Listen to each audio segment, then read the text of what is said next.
What's up, boys and girls? It's Monday. It's Monday night. It's Destiny v Konstantin night. Oh shit, what up, Sleepy? I've been ready for this one. We've all been waiting for this one, I know. It's gonna be fun. It's gonna be fun on a bun. Woo! I'm gonna give it some time for everyone to come in first before we dive on in.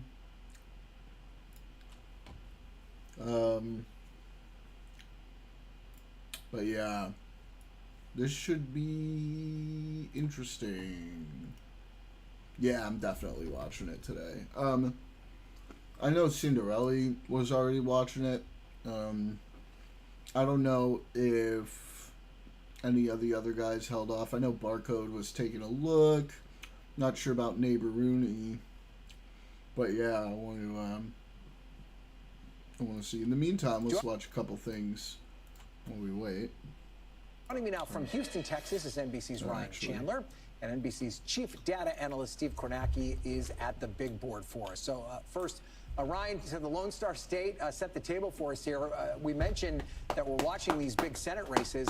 President Trump declined to endorse any of the Republican candidates on Friday. So how are they making their final pitches to voters?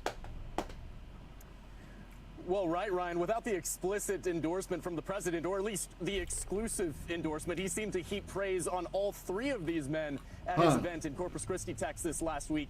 But the pitch from all candidates is still their proximity to the president. They want to impress upon voters that they are a friend of Donald Trump.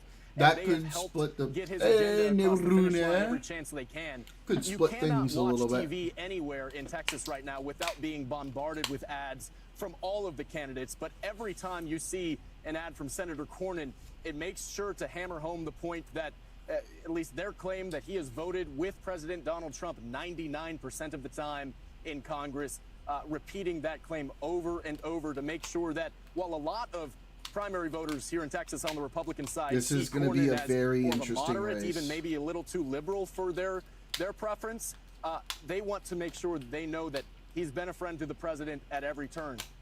Now, Paxton's argument is that Cornyn is a creature of the Senate that's been there for 40 years, and it's time for a more MAGA-minded senator.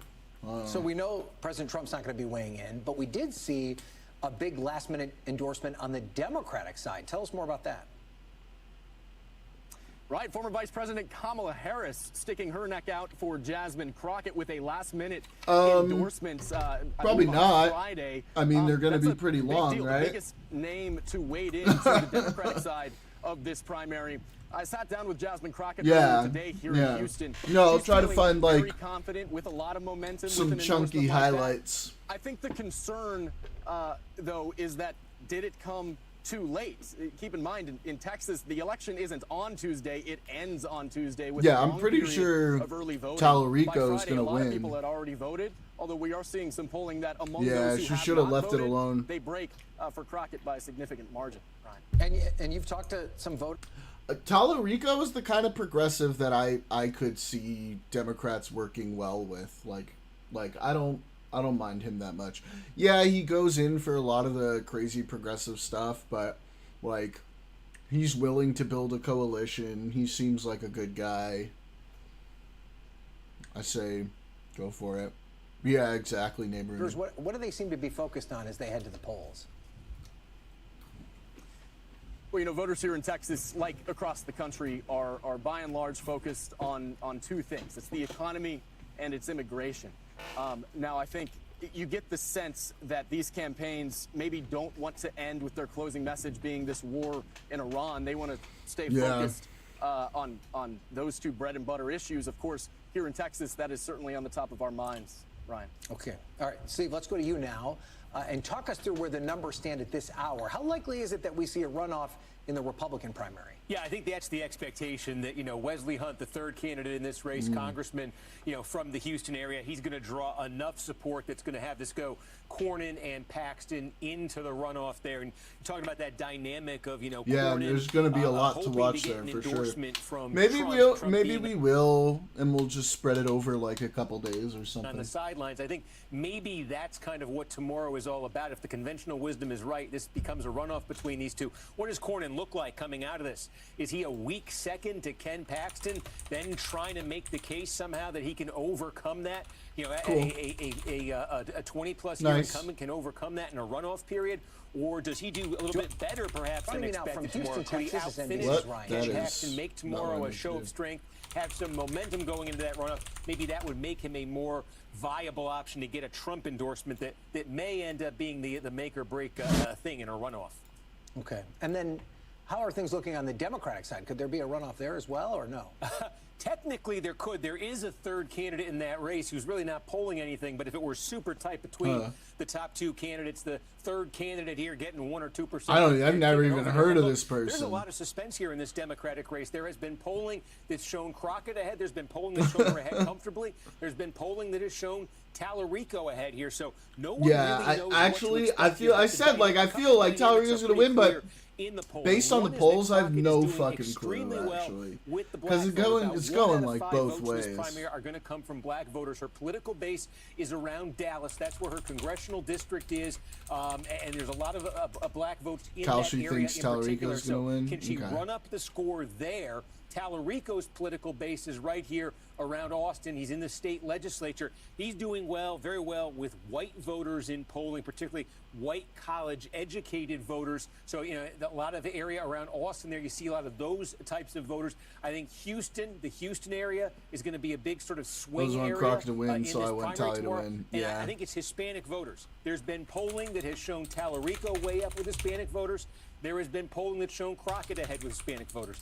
That's, I think, the big wild card here. How is the Hispanic vote going to break? Take a look at El Paso, a good chunk of votes out there. Take a look all in South Texas along the border, up into the coastal bend here. I think how the Hispanic vote breaks may end up being what determines this primary tomorrow. And you can watch Steve on YouTube all night tomorrow night as he breaks down these results. We're looking forward to that. Ryan Chandler, thank you as well. You'll be a part of our coverage tomorrow night. We thank you for watching, and remember, stay updated on breaking news and... All right. Here we go, guys. The main event.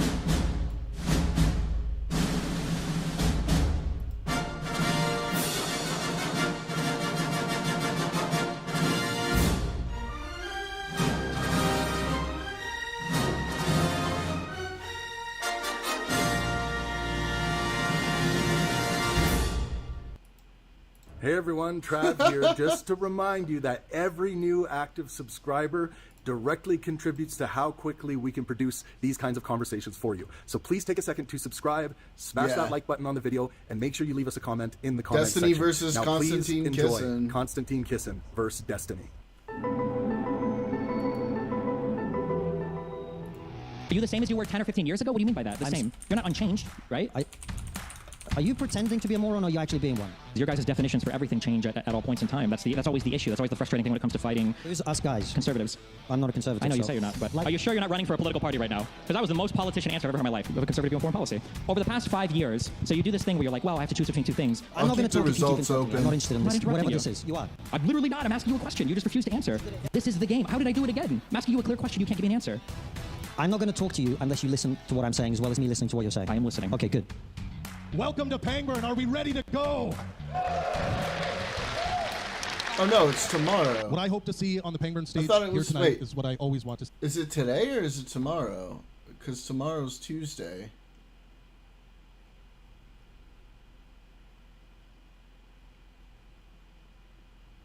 I feel like the actual vote is tomorrow. No?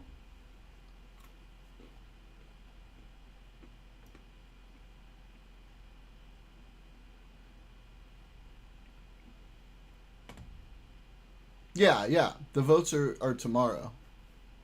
See, and that's good faith, helpful discourse. The Pangburn maxim, the communication maxim, is that good faith and helpfulness are the minimum requirements for a fruitful dialogue. That's what we want to see. And ultimately, I hope this conversation tonight, when it's shared with the world, Monday, will maximize well-being for humanity in one way or another. So, in saying that, please welcome to the stage Konstantin, Kisin, and Destiny!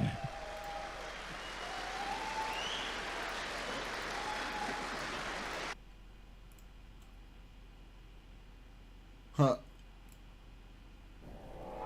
I get a feeling there's going to be a riot.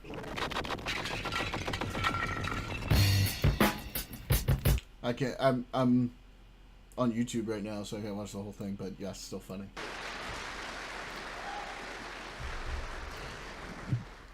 Can national identity survive open immigration?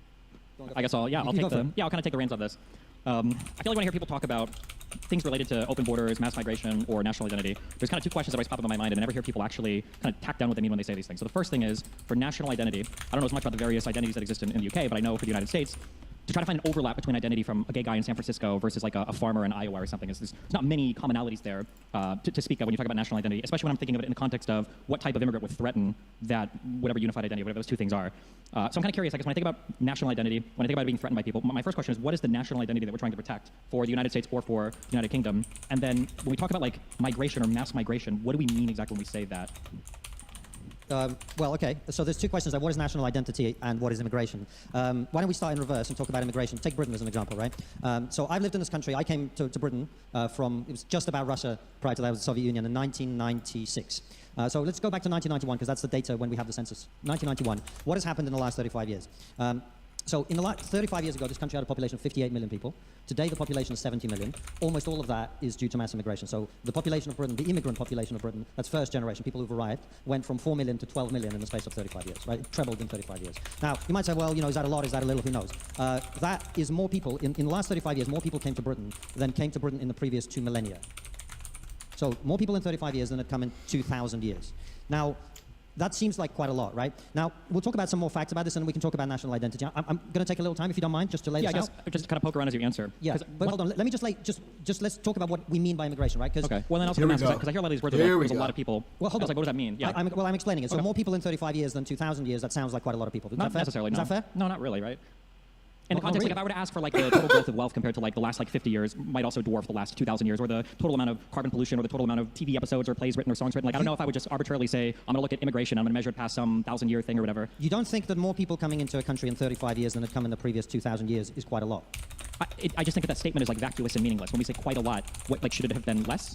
Like what kind of immigrants shouldn't have come? No, what does that mean? You're making it into a moral conversation. I'm talking about purely numbers. You might think it's a great thing, right? Like, well, to be clear, I'm not talking. Just to be clear, I'm talking moral. You keep interrupting. You say a lot, yeah. You keep interrupting. So, okay. If we're talking about quite a lot, you keep trying to make it a moral thing. I'm not making a moral thing. If we're going to have a conversation, you're going to have to let me finish a sentence at least. Well, just don't misquote my position. Okay, yeah. So just calm down for a minute. I'm super calm. Oh, we're already getting bitchy. No, you've got your Red Bull. Just have I have my Red Bull. Bull. I'm still super calm. Okay. Yeah, it's a very simple question. Yeah. If more people, if you're making a moral issue, it becomes very clouded and complicated. Let's just talk about what we're talking about in terms of pure numbers, right?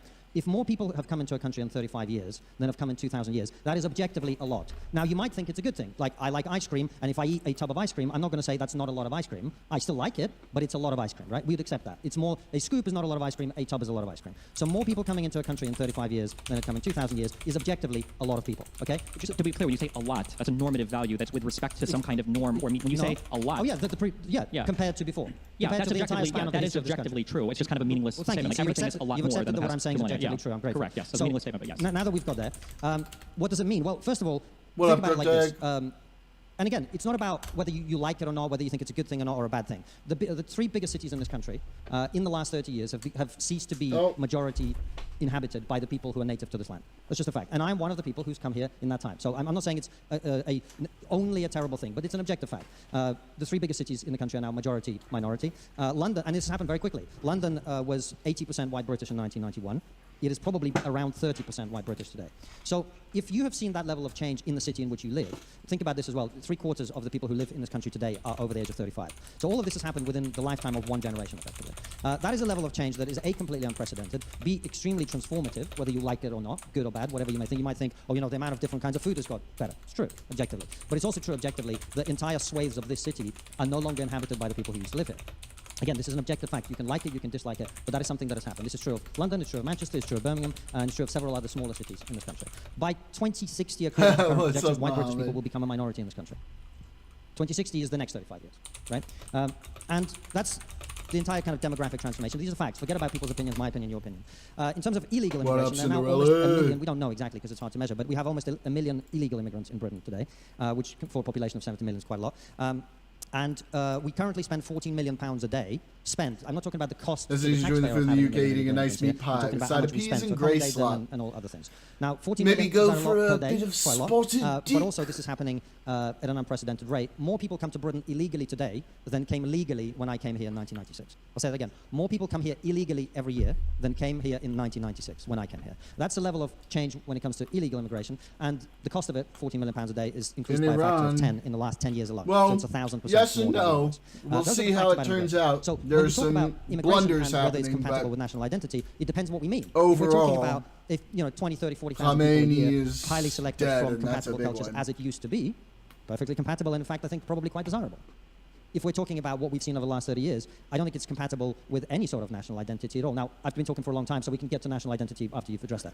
Sure. So I guess the thing that is a little bit strange to me about the immigration question is that sometimes I'll hear a bunch of descriptions laid out, and I don't know exactly what I'm supposed to do with them. There's oftentimes a lack of a prescriptive statement. It seems like there's a little bit of fear of committing to any particular idea about what an ideal immigrant would look like. And then it feels like we're sometimes also lumping a ton of immigrants together. So, for instance, when we say there have been so many more immigrants that have come here in the past 30, 35 years, but then we also mention like illegal immigrants or asylum seekers, these are all different groups of people. So I don't know why. I separated them out. I talked about legal immigration and illegal immigration, right? I understand, but so the prompt has to do with basically can a country's culture, whatever, survive mass migration? Well, I don't know. Considering the past experiences with people prematurely declaring mission accomplished, we'll see if he actually goes and does that. That would be pretty bold, considering the history attached to that. Immigrants are not mass migrating here. The mass migration. They are. So I just told you, more illegal immigrants come here every year now than legal immigrants came here 30 years ago. I understand that, but if you look they at are mass migrating. So then, are the legal ones mass migrating, or what? Is it just the legal immigrants are also mass migrating? It's possible for them, but it's like 10 to 1, right? So yes. So comparing the two, it seems like we're talking about different kinds of. We're probably talking about different kinds of immigrants. We talk about legal versus illegal. We're talking about both, yeah. Well, no, I'm talking about both. You don't see any difference between a legal immigrant versus an illegal immigrant? Well, of course I do. So the war would but be they are done both in mass 2 migrating weeks. here. Yeah. They're both coming here in unprecedented. Now they're saying it's gonna definitionally is unprecedented. be several weeks. I see the American soldier death toll went up to 4 now. It's gonna be it's not gonna be an easy one. Iran is no slouch, dude. I mean, fuck them, and yeah, they're a slouch, and go America. But Iran is no slouch. As you move forward in years, we have an unprecedented amount of technology, an unprecedented amount of energy generation, an unprecedented amount of. I think you might be confused about the meaning of the word unprecedented. Unprecedented is, and it hasn't happened at that level before. Yeah. Right. So if we have immigration of 20,000 people a year, that wouldn't be unprecedented because we had that before. Yeah, but the population is growing of the country, the population of the rest of the planet is growing, the economy is growing. There's a whole bunch of other factors at play. It's not like all else equal. There's just 10 million people that have shown up. Like there's other factors at play at all points in time as well. So yes, it's a bit reductive to say like, well, we have an unprecedented wave of whatever. There's unprecedented things happening definitionally every year forward into the future we go. No, that's yes. not true. What's the thing that's been frozen in time? I just explained it to you. Yes, you laid out a bunch of numbers and I just explained why they're textless and meaningless. But now I'm asking, what is the thing that's unprecedented? Look, or what do you think that is not changing in the past 30 years? Like if you had to look at something. One of the most amazing things of arguing with anybody from your position is the extent to which they refuse to understand what words mean. I just explained to you repeatedly what unprecedented means. It means that it hasn't happened before. There have been times in the history of this country when its immigration was in the tens of thousands, and for us to go back to that would not be going forward to something unprecedented. It would be returning to something that we used to do. Sure. Right? My question and so what has happened in the last 30 years is unprecedented. Is there anything in U.S. culture? I love that we are now almost 15 minutes into this debate, and we're currently arguing about the definition of the word unprecedented. This is a great start. We're doing real fucking well, guys. British culture that has remained the same for the past 30, 40, 50, 60 years, for the past 100 years, that doesn't have an unprecedented thing happening. Absolutely. I mean, that is what a culture is. It is what is preserved over time. How? This is wildly culture unprecedented. is what people do without having been told to do so by law. But what is an example of a culture that is unchanging? How much have you traveled around the world? Probably more than you. Probably not, actually. Okay. So then you should be able to very easily answer. Well, here's an example of a culture that exists. Oh, it's going to be like this, huh? You ramble and say irrelevant things. So my question How is... can I ramble and... Trump seems like the wrong man at the wrong time for a war with Iran. The administration is already shifting around their goals, and Pete Kegg's breath did not provide any clarity during that recent press conference. Yeah, I mean, like, you know... I wish it could have been anybody else, but it is who it is, so we have to hope for the best, you know. I'm assuming at least Netanyahu will probably be more competent when it comes to this. Well, I mean, we'll see. half a sentence. You've been saying plenty of sentences. Do you think the speaking time up to this point is even, or do you think you've spoken more than me? I have spoken more than you, but I Exactly. haven't So you've interrupted had an you. opportunity to speak. You're just not answering my question. So my question is very simple. What's a culture that you feel has been unchanged for the past 50 years? Or what is an example of cultural preservation? I feel like cultures are evolving all the time. It's definitionally a part of culture. Of course. Here we Cultures are go. evolving all the time. But if you were to be plonked in 1970s Afghanistan and 1990s Afghanistan We're and having fun. 2010s We have Afghanistan fun. and 1950s Britain, 1970s Britain and 2010s Britain, there would be common themes that run through both of those places so that you would instantly recognize, I am in Afghanistan, I am in Britain.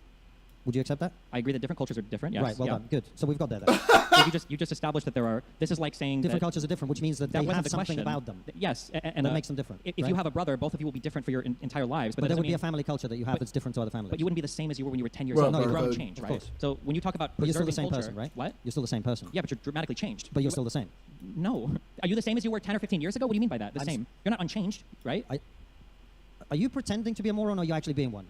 So your claim was that we need to preserve culture because cultures aren't supposed to change. And then No, you're- that's not my claim. Okay, then help me understand. So Well, I will, if Because, you because stop if you don't interrupting remember, me. this whole topic started with, I'm curious, what is the thing that is precedented? What's the thing that happens continuously through all of history that isn't changing? And then you pointed to the fact that Afghanistan and the United Kingdom are different cultures. Like, that's something that I would reject. No, I didn't. I was just explaining to you what cultures are, which are the cultural differences between groups of people that remain fairly constant over time, despite changing somewhat, as all cultures do. Your definition of culture is the difference between your culture and another No, culture? I gave you my definition. You just said it was the I came differences here- between cultures that change over time that define one culture against another one. Okay, let's reset. And Okay. you talk for a bit, and then I talk for a bit, and then you talk for a bit. Well, no, because I and noticed that this is how it feels like a lot of these types of people, the centrists, the reformers, the MAGA, whatever, is you paint with such broad brushstrokes that by the end of a sentence, I feel like you haven't really said much at all. And I'm just kind of curious why, when you guys speak about things like the preservation of culture, I don't really hear you allude to anything concrete. When you talk about wanting to preserve something, you talk about how something has changed. I don't necessarily hear like what are the things that are changing that you don't like. You'll point to things like crimes, but I mean like crimes are illegal. Obviously, they shouldn't be happening. I just don't really hear anything concrete ever, and it's very unsatisfying to listen to a bunch of people kind of ramble on and on and on without ever having a clear point about what they're talking about. So I guess I'm just trying to figure out for British or American culture, what are these things that you feel are common? Maybe you go back 30, 40, 50 years that were common across the whole country that you feel are changing in a way that they never changed in the past.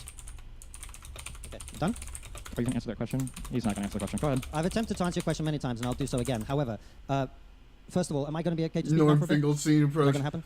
Sure. Mr. Pinelli, you should keep your mouth shut so that when you open it, people don't see how much of a moron you are. Can you repeat my How's my Finkelstein? I think it's pretty good. It's not the worst Finkelstein. question first so I know what you're... Your question is about what is culture. You brought up crime. That wasn't my question. My It wasn't question your is, question. over the past 30 or 40 years, what are things that have changed Yeah. in American or Thank British you. culture that Okay, you feel over cool. the past 200 years before that were unchanging? Okay. One of the things that has changed in Britain over the last 30 years is we now have an extensive number of Islamist terrorist attacks, mass stabbings, mass rape of British girls by Islamist and Muslim grooming gangs. This is not something that happened in this culture before. Okay, so sexual So that- assault and rape did happen before. In Did you British hear the culture, words right? I said, or did so you you said take grooming gangs. I know there's the example from the 80s and 90s of the Rotherham. They're not from the grooming 80s gang. and 90s. They're happening right now. What is another grooming gang example? Because I know there are rapes and stuff that happen, but I don't think there are... Yeah, well, let me explain it to you. So grooming gangs, this is a euphemism that we use to pretend that... Yeah, they're not there's what they are. definitely some A Bernie mass Sanders in there, but what do you know? They're both Jewish, you know. rape young British girls, usually underage, but also often sometimes young women, would be plied with drugs, plied with alcohol, would be taken from the care homes where they were, predominantly by Pakistani, sometimes other Indian subcontinent Muslims. They would be targeted primarily because they were white and British, so these were racially aggravated hate crimes. And they would be mass raped over periods of years sometimes. That did not used to happen in Britain. So that is a cultural it used change. to happen, Can I but the finish big- what I'm saying, okay, please? you're not going to answer my question. Okay.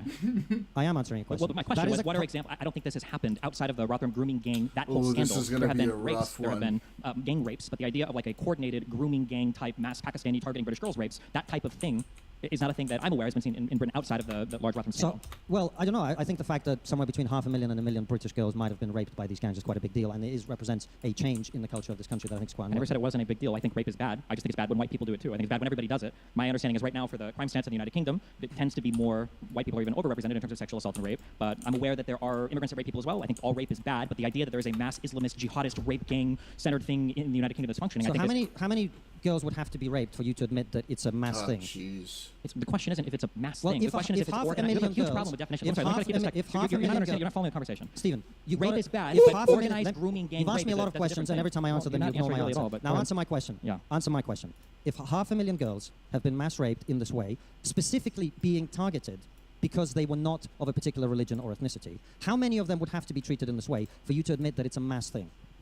What's the number that makes it? Answer my question. Wasn't, I don't know how you would identify Give us a number. thing. Give us a number. The question was organized. Give us a number. You said 500,001. So you're right. You're right beneath the threshold. Maybe tomorrow well, we'll have it's it. actually So the question is it's they're actually organized. between it's half a million and a million. Okay, I'll ramble for a second, and then you can ramble after. So you agree that it's my mass? issue is because you guys, you do this thing over and over again, where you won't accurately identify a problem. You'll invent these things because rape isn't bad enough. Now it has to be like a mass grooming gang rape thing. And then what happens is you conservatives, you play this game where you falsely identify a problem, you lie to the audience about it, and then you manage to gain power. You go through with some wacky scheme. Go figure. The wacky scheme doesn't fix anything, and then somehow you come back with the same recycled narratives over and over again, asking for another shot at it. It's happening right now with Farage and reform. It happened with Brexit. Brexit didn't reduce immigration. It didn't help you with your economy. It didn't do anything really good for the United Kingdom at all. And then it's happening now with reform coming in and making all of these promises to the British people that you're going to be able to cut all of the revenues coming in. You're going to be able to increase all your funding. You're going to have a no-wait NHS, and it's all built on the same lies over and over again that didn't help you affect any positive outcomes in the past, and it's not going to help you affect any positive outcomes in the future. You can sit here and you can be upset about it, but I watched you and Matt Goodwin debate on stage where you guys both made the bold prediction that once the Tories were out, your immigration numbers would be over 1 million per year. They plummeted to 300,000. I haven't heard you say anything about that. Your predictions were completely wrong, just as they were with Brexit as well.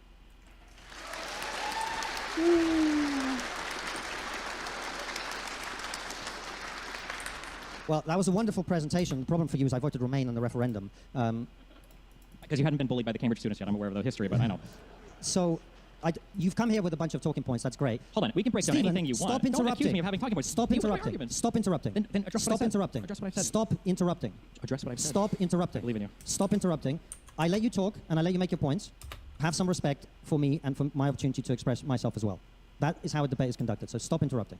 We started this with a conversation about mass immigration, and I gave you the facts on it, and I defined what immigration is, right? Mass immigration. Now, you're talking about culture. I also explained to you what culture is, and I explained it to you by explaining that it's a continuity of certain things, which may also evolve over time. Now, in terms of your point about mass immigration since Brexit, I was not a supporter of Brexit. I didn't think it was necessarily a good idea, and I agree with you that it hasn't reduced immigration, but I don't see how that's relevant to this conversation. We have had mass immigration happen in this country continually over a long period of time, which has changed the country in the way that I gave you, and I gave you a number of examples, like Islamist terrorism, like grooming gangs and other things, which I don't think you're able to address because they counteract the argument that you keep making, which is, well, nothing changes when you bring in 8 million people over 30 years. Did I say that? Can I finish, please? Did I say that? Can I finish? Can I finish, please? You just can't address it. Can I finish, please? If I interrupted you every time you misrepresent my argument, you'd never talk at all. Go for it. Okay. So, can I finish, please? You made the point that finish? what I'm trying to say is, not trying to say, what I'm saying is, when you bring in large numbers of people into a country from a different culture, that will necessarily change the culture. The other thing that I explained to you is, there's been such a large wave of immigration into this country now that has fundamentally changed the sense of British people about the place in which they live. It is affecting the demographic dynamics of major cities in this country and the way people feel about that. May I please yap, but all of those sir? things, the facts that I gave you about immigration, I reserve they are my what they right are. to You can yap. think that they're good, you can think that they're bad. That is a separate conversation.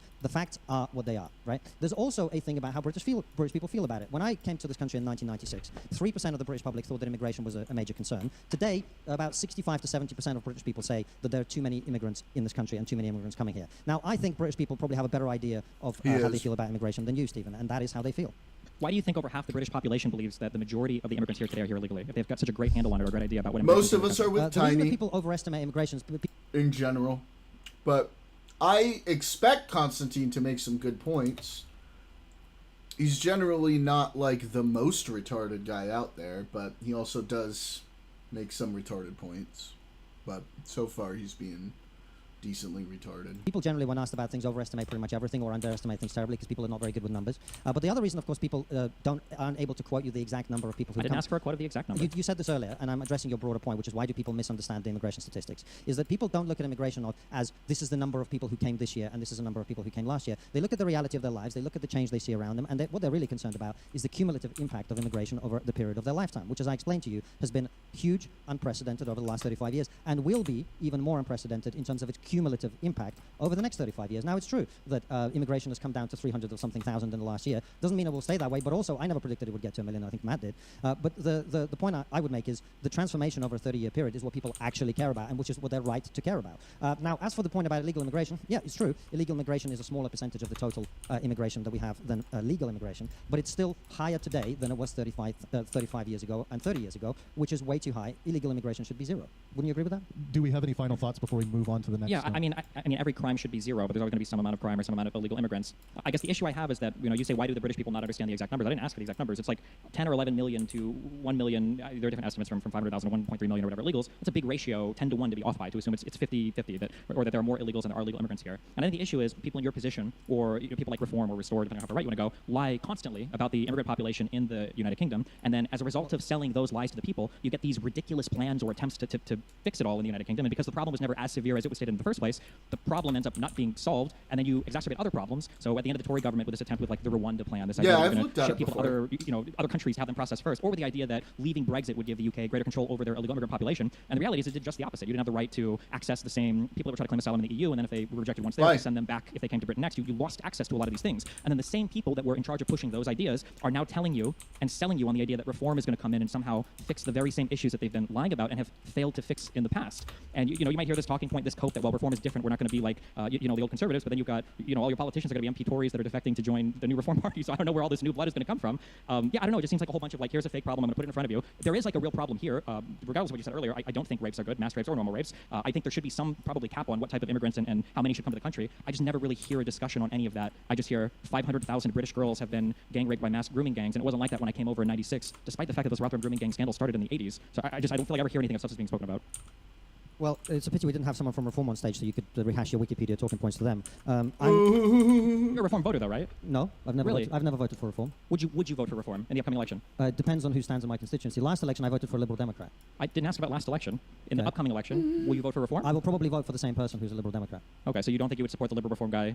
I don't know. In your Liberal Reform, constituencies? there's no party called Or, Liberal I'm sorry, Reform. you won't support the Reform candidate in whatever upcoming election. I don't know what constituency you live in. I just told you that at the last election, I voted for a Liberal Yeah, I Democrat. know, but the reason why you're saying this is because you won't answer for the next He one. just Stop told interrupting. you. Stop interrupting. Stop He just interrupting. told you. Go for it. Stop I just told you that interrupting. at the last election, I voted for a Liberal Democrat, and at the next election, I intend to vote for him as well. I'm just curious. You said in the past that you regret, or not that you regret, that you voted Remain for Brexit. Do you think that was a good vote? Do you think you should have remained, or do you think Brexit was a mistake? I don't regret my vote for Remain, no. Do you think Brexit was a mistake? I think it had its negatives and positives, yeah. Are you sure you're not running for a political party right now? Because that was the most politician answer I've ever heard in my life. Do you think that on net, was Brexit a mistake? every decision has trade-offs that are positive and negative. Remember what I said earlier about saying words that mean nothing? Obviously, this is true. But I'm asking, do you think that Brexit on net was it a mistake? I think a lot of people think that Brexit ruined the economy. I'm not asking what a lot of people think. I'm asking you on net. Do you think that Brexit was a mistake? I think it had some things that made things worse, and I think it had some that... If you were God and you could choose whether or not the UK voted 51% Brexit or 49% Brexit, what would you push the button to have had them vote? 51% they would Brexit, or 49% and then they would remain in the European Union? I honestly don't know. Okay, but so the reason why I asked this question is to illustrate. I asked this question to illustrate how frustrating it is when people like you say things like, "Well, I voted Liberal last election," or "I voted Remain." Okay, you don't stand by that anymore, though. That's you rough. constantly That you was constantly see me come on stage, or you go on your show and you'll say things like, "I used to be a liberal, but the liberals have changed so much. Or I used to be a left-leaning person." I know you've tweeted the dumb picture. I know you've done it. I changed so much, and now I have to identify with the center right. I've heard you literally say things like Tommy Robinson makes statements to the left on immigration compared to Hillary Clinton and Barack Obama. He does. Yeah, okay. He does. I've heard you say That's something a right, fact. but then when That's a I ask, fact. but then you guys say that everybody else has changed, and then I ask you about your past political votes, you won't defend them. So it seems like you're the one I that's do changed, defend- which is fine, but you should just own that. I voted Remain for reasons that were entirely different from the reason that most people voted Remain. The reason I voted Remain is I thought that it would weaken Europe's ability to stand up to Russia. I think I've been proven right on that. And I think the division within Europe has made Europe weaker in terms of its ability to stand up to Russia, and I think we've seen that. So in that respect, I think I was right to vote Remain. What I don't agree with is the narrative that a lot of people like to spin, that Brexit ruined the economy. I don't think that's true at all. If you look at the way other European economies are performing, they're performing even worse than the British economy. So my attempt to give you a nuanced answer is not my refusal to stand by Romaine, my votes. It's an attempt to use my brain and give you a nuanced iceberg. answer. Now, in terms of final... Did you want to wrap up and move on? Yeah, just final thoughts on this topic. That would be great, guys. So final thoughts on this topic. I would just recap and maybe add one other thing.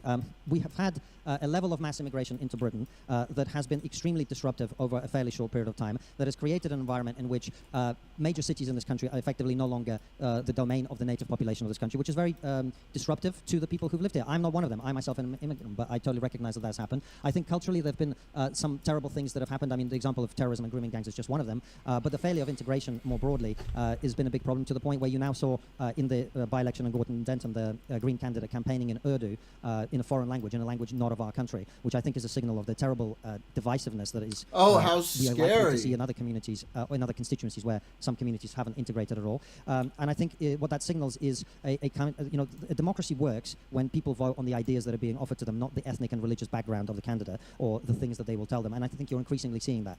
So all of these things are big worries to me. And of course, a lot of this would have been much easier to manage if we hadn't also at the same time had the doctrine of diversity, inclusion, and multiculturalism, which have, instead of creating a monoculture into which people are encouraged to buy in and integrate, have instead created a society in which people are encouraged to see themselves as members of an individual community, which I think is essentially the end of a democratic process the way we've understood it to this point. So I think these are all terrible developments, and if this continues, it will only get worse. Thank you. I mean, we introduce new things, so I don't know. I don't know what the monoculture is. Final thoughts are we going to have? Well, I mean, when we introduce new concepts like DEI was why Liz Truss, helped 700,000 people come to this country from mainly non-EU places. I just don't know how DEI was the policy there from the Tories that enabled all that mass migration. When we talk about the monoculture, you're right, I don't know about the United Kingdom. I mean, Scottish people don't seem like they share a monoculture with English people. I feel like rural people and city people don't have much of a monoculture. I don't know if they've ever had a monoculture. I know in the United States we talk all the time about the difference between city slickers and the good old people in the country and doing the farms and everything. But then we're also simultaneously very concerned about demographic change in the cities. But then at every other point, it seems like the country-related people hate the urban-related culture anyway. So yeah, I don't know. It'd be interesting at some point, maybe at some time in your life, if you ever wanted to dive into these issues for real, maybe on your show with somebody you're more comfortable with, who won't challenge you as much. It'd be interesting to hear a conversation about what do these values look like when you talk about changing culture. And the answer is, well, some people bring crime. That's not culture. That's like changing culture would require you to identify some fundamental aspect of the culture of a country and then change and then to point out how that fundamental aspect is changing. When you say immigrants are coming and a lot of them commit crime, it's not really a real answer. It's not very satisfying. It's not really getting to the heart of the issues. And shall we move on to wokeism? Sure. Here so we the go. question is, speaking of culture, has wokeism caused harm to the political climate? You want to go first again? Yeah, sure. My question is going to be the exact same as the last one. How do we define wokeism? And can we name like 3 woke policies that we think are destroying Western culture? You're a participant in this debate, so why don't you define them? Well, the thing is, I can't because your guys' definitions for everything change at all points in time. That's always the issue. That's always the frustrating thing when it comes to fighting. Who's us guys? Conservatives. I'm not a conservative. I know you say you're not, but the conservative identification of wokeism and the idea that wokeism, whatever that forget about conservatism. Let's talk about wokeness. So what would be your definition of wokeness? In the broadest sense, usually it's social issues that are very, very far left of the norm, I guess. But these positions in the United States at least tend to be held by... Such as? It might be certain things related to, I mean, trans people are obviously the hot go-to topic for everybody. It might be things specifically related to trans people. It might be things related to, they call it CRT, now they call it, or there was affirmative action, then CRT, then DEI. It might be people who are socialists, about the economy, whatever that means to people. It really depends on where you're at, who would consider what woke, or what the conservative boogeyman of the day is. I don't know what the conservative point of view. So your point of view is that wokeness is about trans people and DEI? That seems to be the case when I look at. So that's your definition. I don't define things as wokeism. It seems like a really vapid, stupid definition. I would just talk about the issue of the policy itself. I guess your issue is with the topic of our debate then. Well, no, because I think that you obsessively talk about wokeism, so it's probably a good thing for us to have a discussion. I'm asking you to define it so that instead of continually asking me questions and then pretending not to understand my answers, we actually address your argument. So you feel like it's an answer I don't understand. You can feel free to ask me to explain your answer. I can do it with ease. They're very simple. You only need the cognitive power of like a 9-year-old to understand them. So your definition of wokeness is. Again, just coming back to it. So we're clear about what we're discussing. View on social beliefs. This is that are to the treading dangerously on Andrew Wilson territory. They tend to be around like gender things or minority issues or LGBTQI, whatever status. These tend to be like things people identify as woke. So what we're discussing in this section of the debate is whether far-left politics and progressivism has ruined society. Is that the discussion? Yeah, sure. What would you the question was on wokeism. Right. The issue is... And I got you to define it as far-left progressivism. Yes. So insofar as I would define it, I don't see it as a major threat, at least in the United States, because I don't think that the people that tend to hold these views have any real political power. It tends to be college kids and people on Twitter. But conservatives are very concerned about this, and they talk about these issues all the time, and then they use them to power their policies that end up being even more regressive than the super woke stuff was progressive, because it wasn't really manifesting in a real way anyway. And now I have a country where half the states don't really have the ability to get an abortion for women because people thought that every 4-year-old was being forcibly transitioned to another gender. It's my issue with it. Well, that's your country and your issue. But just coming back to our definition so that we can know what we're discussing. What you're addressing is, has far-left progressive politics had a negative impact on our society? That's how you understand this discussion, correct? Am I going to say yes here and you're going to go, I'm glad you agree that wokeism is far left? No. Yeah, I guess yes, that would be my understanding of this discussion, okay. yes. So, yes. Good. Now we know what we're actually discussing. So, in terms of its impact, I mean, one of the most obvious things, and I brought What is your definition of wokeism? I agree with you. I agree with your definition. Okay. All right. Okay. I think it's okay to agree on a definition to have the discussion, right? That's why I did it, so that we could agree on the definition. Oh, okay. It felt a little bit more passive-aggressive than that, but my bad. Well, that's your bad. Yeah. Okay, go for it. I just, I've worked out the tricks that you play, and so I've trapped you in your own logic. And to be clear, the trick that I just played was asking you for the definition of a term. Yes. Okay. Gotcha. Oh, my God. I don't like that here. Exactly okay, my right. bad. Okay, go ahead. That's exactly right. Because what you do is you don't define it yourself, so that you can then argue with my definition for half an hour, and so we can't have the actual debate. Now be quiet, and I'll define my terms if you want. Well, I'm only going to be quiet. I'll define my terms if you want me to. But wokeism is what you guys use. It took me about 10 minutes to get you to define woke. I'm glad we did it. Now we can have the actual discussion. Now we can have the actual discussion. Okay. Now we can have the actual discussion. So if your understanding of the question is, has far-left progressive politics made our societies worse? I completely agree with your definition, and I agree with the premise of the question that it has made things worse for a number of reasons. I mean, the trans thing became a big talking point because it's so ridiculous, not because it's so hugely actually impactful on society, although I do think a small number of children being given puberty blockers and an even smaller number of children being given gender transition surgery is a terrible thing that's happened. I think more broadly, though, I mean, one of the most obvious examples is we now have a society which has, I mean, it's not codified and it's not expressed. Yeah, in the. This is such a debate trap that happens all the time nowadays. It's so frustrating. As everybody unless spends occasionally they do. So, for example, like the Royal Air Force in this country, just when they were in figuring the out recruiting how to drive, define they were really everything, struggling and to get it's like, pilots. oh my God, and there was a woman there who got fired from the Royal Air Force because she refused to go along with the policy. Her supervisor said to her, "We're not hiring any more useless straight white men." She said, I don't agree with this policy, it's discriminatory, and she was fired. We've had a system of anti-male, anti-white... Can I just ask a quick question? No, I'm not finished yet. I'm not finished yet. I'm not finished yet. Okay. I have a feeling it's not, but okay. So this is something you can look up. It was covered extensively in the news in this country. Probably wasn't covered that well on Wikipedia where you did the research, but... No, but on The Sun and all of your favorite publications, I'm sure they talked about it a lot. No, actually, it was covered extensively across the mainstream And what they media. covered was that the Royal Air Force Can I was not finish hiring my straight points, white men. Well, you seem to respond to something. So that wasn't the policy. I can tell because you're not answering That was the policy that was pursued by the Royal Air Force. It was revealed by this whistleblower who was fired for revealing it. The BBC in this country has internships that are not available to white people. We effectively have created a system of passive, tacit, sometimes open discrimination against different groups of people. And one of the reasons that the sort of reactionary sentiment, which you try and paint me as representing, which I don't, is rising in this country and rising quite quickly, including ethno-nationalist sentiment, is because of this. And the reason I opposed wokeness from the very beginning, and far less progressivism from the very beginning, was that it was obvious to me that the number one consequence of pursuing radical left-wing progressivism and racial essentialism of this kind would be that the majority population would begin to pursue identity politics for itself. If you discriminate against white men and say so openly, it's going to be a very short period of time before white men look at that and say, well, if we're now picking people for jobs based on skin color, I am the oppressed minority now, or I'm the oppressed majority now, we need to look after my interests. And the reason you see the reactionary forces rising both in America, in the rest of Europe, and in this country is precisely because they've been pushed into this corner by woke leftists. And that is one of the major ways that this movement has damaged our society, as I predicted all along. So I would say the least impressive thing about conservative predictions is that typically what they'll do is they will build their own enemies, they will cry about the enemies, and then when they manage to convince everybody else that those enemies are real, and then those people react against those enemies, they try to say that, well, it was the enemies in the beginning that caused this particular problem to come about. And I guess the issue that I have is, when it comes to woke-related stuff, it's hard to find ever, like, what are the particular DEI policies or affirmative action policies that we're talking about. It's always some vague allusion to airlines don't want to hire white pilots, or they lower their standards for black pilots, or these things that tend to not exist when you actually dig into them. Now, I don't know, maybe it is the case that the Royal Air Force actually had a policy of not hiring straight white men. Yeah. Okay, I'll look into that. I'm curious about that. I have a feeling when I look into it, it's going to be completely untrue, like most of the stuff that you bring up. But I'll look into it. Maybe it was true. You know, if it is, I would say that's not a good thing. That you shouldn't be doing stuff like that. But I guess the issue I have is when we talk about magnitude. I think you said earlier that sometimes people fixate on these issues a little bit too much, but it's because they're such common sense issues. When I look at the United States right now, and I think how many trans people are there, how many people are doing stuff related to trans people, the number of people is incredibly small. It's like 1%. And the idea that would somehow cause so much of a population to become reactionary that as of 30 minutes ago, I'm pretty sure Iran has tried to bomb like 7 different countries because we have a president who is a madman who is going on a rampage against the entire world insofar as trade and bombs goes. 1.5 I just can't speed. in my mind rationalize how so many of these smart people all say in the center like you who say, well, I can obviously identify that this is a problem. Why don't you ever identify any of these super obvious problems on the right, or any of the super obvious problems that are reactionary? The other things that are reactionary, especially when issues in the United States on the right are represented through every single pylon of power that the conservatives have, and on the left they're in colleges and on Twitter and Facebook and sometimes in AI world on Sura. Sorry, delayed reaction on this that. This is an one, article from Sleepy, Sky News. yeah. Could you just read out what it says, please? So I see the AI summary here is applicants. Read out the headline. Well, I don't know if there's a headline or if this is a... Read out the headline. Okay, so it says applicants seeking to join RAF described as useless white male pilots in bid to hit impossible diversity targets. Just to be clear, just so I can understand. Thank you. Is this headline the same as no straight white men were hired, or they had a policy of not hiring straight white? Wait, I'm just so curious. Do you understand the difference between somebody not being hired because they're white? Because I'm not going to say, you're going to ask me like, do you think there were ever racist people or even against white people? Of course there are. But you understand there's a difference between the entire Air Force having a policy of not hiring straight white men versus, I guess there was an email where some straight white candidates were skipped over. I don't even know if it was because they didn't meet qualifications or not. They used white men to describe them, but they also called them useless. I don't know if it was because they're white or not. You know there's a difference between those two things, right? So you don't know this story? Do you know there's a difference between those two things or no? Yes, I do. Okay, thank you. Okay, gotcha. Because I was asking for evidence of mine, but you gave me that. So like I said initially, I had a feeling if I looked this up, it wasn't going to be what you presented it as. Yeah, no, go for it. Okay, so you just denied the existence of this and you questioned it. I did not deny the existence of that. Stop talking. You seem to have trouble following what I'm saying. Stop talking. Okay. Look, the only way to have a conversation is when people talk in terms. No, it's not. The only way to have a conversation is when two people are making a good faith effort to understand each other. My question was, did the RAF have a policy of not hiring straight white men? That was a good good email that said there were applicants that were policy. rejected that were called useless white male pilots or whatever. They rejected applicants in a bid to hit diversity targets, which means they discriminated against white men in favor of other groups.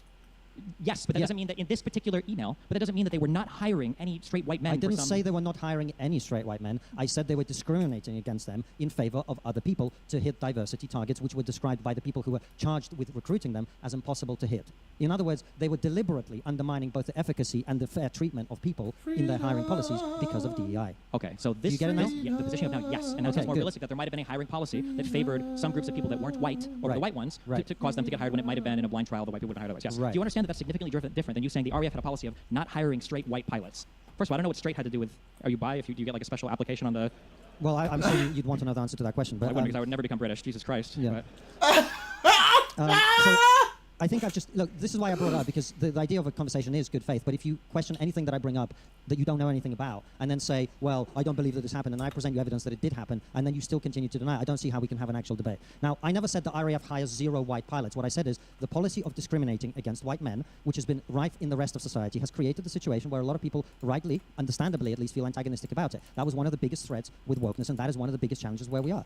Your points about Trump and all the rest of it, I don't see how it's relevant, and I think we're going to have a section on Trump coming up. I made the point, I think, about trans, that I think trans, the insanity of some of the things we've been asked to believe, which is like, if you say you're a woman, you automatically become a woman. I think people rightly balk against that because it's ridiculous. Doesn't mean it's the #1 issue. I've never said it's the #1 issue. In fact, I pointed out it's quite a minor issue in terms of the number of people affected by it. But I'm just curious, in terms of your shows, of all the social issues you talk about, do you think that the trans stuff is at the top 3? Well, I don't think we've talked about trans for like a year and a half, maybe 1 or 2 episodes in a year and a half. Okay, do you feel like for conservatives in general in the United States, do you think that trans is one of the top issues that they talk about? On all the reform stuff that I looked at, trans was listed on a ton of it. It was in the manifesto. I'm not a Republican conservative in America, so I don't know what they talk about. It's up to them. Well, who would you voted for in the last American election? Who would I have voted for? Donald Trump, for sure. Okay, so I don't know. Okay. Doesn't mean that you're a conservative Republican. Of course it does. Definitionally so. You're voting for the conservative Republican candidate. So if you present me with a small pile of shit and a big pile of shit, and I picked a small pile of shit, you go, oh, you love shit. No. If the vote is between a guy who resembles the furthest right you can be insofar as... Yeah, voting for Trump doesn't necessarily make you a conservative American, which is a weird thing. Because Trump isn't really a conservative. Like, he's something, but I wouldn't call... I mean, he's MAGA, is what he is. Conceptualize the government. And a guy who has no brain. Yeah, I'll go with the guy with the brain. So yeah. Kamala Harris, the person who was a DA in California, who was Attorney General in California, who served as Vice President, who was a Senator in California, versus Donald Trump, who brags about taking and passing 3 cognitive tests in a month. Yeah. The dumb person is Kamala Harris there.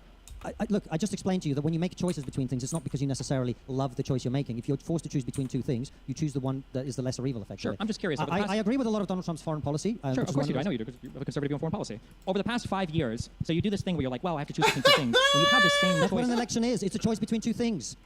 Well, not in the UK. You can vote between a lot of things. We have 2 parties in the Yes, US, but that's okay. I can always educate you on your political system. It's fine. But so the question is, of all these things that you have to choose between, at what case in the last 5 years have you leaned to the left on and Tiny voted was for the left just on waiting versus for the right? this one. I voted for the Jeez. left. I voted for a Liberal Democrat at the last election, and it's likely that I will again at the next one. I just told you this.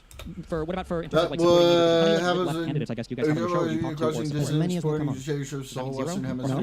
Okay, because I know, like, I know Farage has been on a ton. I know you've done a lot of content with Goodwin. Okay, they're not far left, right? But we've also we've also had the co-founder of Extinction Rebellion, who's currently in prison for blocking roads on the show. We've had Aaron Bastani, who's the co-founder of Novara Media, a far-left news organization in this country. We've had a bunch of... I mean, I could go down the list for ages if you want, if that's what you like. I've seen like the top 10 lists of like the people you've invited the most on are all generally... We had comedian Mark Steele, who's a lefty. We had Deborah Francis White from the Guilty Feminist Podcast. When you say podcast. lefty for these people, they're populist lefties that think that the whole institution is rotted and they don't support actively. So the guy you just described, is he like a Labour voter? Would he support Labour? Has he supported Labour? Which guy? Mark Steele. He's a lifelong Labour voter, okay, well then you get credit for that one, I guess. Okay. I haven't seen every episode of Trigonometry, I'm sorry. Okay. Well, maybe you should stop opining about who we have on then if you haven't seen every episode of Trigonometry. I don't think I should have to watch every single episode of Trigonometry to have a rough idea. You should know who we have on the show regularly before you make a judgment. I have a decent idea. No, you don't. You've just demonstrated that you don't. I haven't seen you... I demonstrate, I don't know every single person that goes on. Right. Like, you haven't made a Twitter video saying, okay, well, call me left-wing now. You did make one saying, well, fine, I'll be right-wing now. Like, So clearly you lean in a certain direction. Clearly people perceive you... Why do you think everybody perceives you as being right-wing then, if you're so centrist or you... Why does the BBC think I'm right-wing? Why does everybody, on my side at least, everybody perceives you as being right-wing? Because it's convenient for you, as you've demonstrated in the course of this conversation. In what way? I'm about to explain if you just stop talking. I hope you actually explain. I will. Okay, we'll see. Can you be quiet while I do? My mic is down. Okay, good. Stop filibustering. So it's convenient for you in exactly the way that you've demonstrated throughout this conversation, where when I make a good point about anything, you say, you conservatives, and then you pivot to talking about Republicans in America, because it suits you, because then you can argue against things you came here prepared to argue against, instead of arguing with what I'm actually saying. What is the point you feel like I haven't... First of all, I'm pretty sure the debate topics were related to America. Number one. Were they? They were. Number one. That's okay. Number two, what is a question that you feel like you've said that I accused you of being a conservative and then I pivoted and I didn't respond to your point? Every single thing we've discussed. Name one of them then. Every single thing we've So discussed. you can't think of a single one. What did I not respond to for immigration? You didn't bring up a point. You said a bunch of descriptions. You're like, well, this is true. And then that was it. You keep talking over me, which means we're not actually having a discussion. Because I'm asking you for an example. You're trying to filibuster. I'm about to give you one if you just stop interrupting. One point that I didn't respond to. Can you just stop interrupting? So you're not Can you just stop interrupting? Not interrupting means when I say something, you don't talk after that. Can I do that now?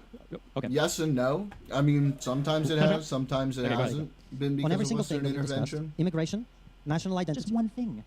You're not having a conversation. I guess I didn't expect you to check out this early, but I'm asking: is there a single point you feel like I haven't responded to with substance, and you're saying everything because you realize you don't have an If you answer want to have for this that? conversation by yourself, you're welcome to. But I feel like I am. You are, yeah. I know I am. Yes, I know I am. I feel that way. Yes. Yeah. I'm speaking to the Because copy paste talking points, and I can't get an actual answer out of you for anything.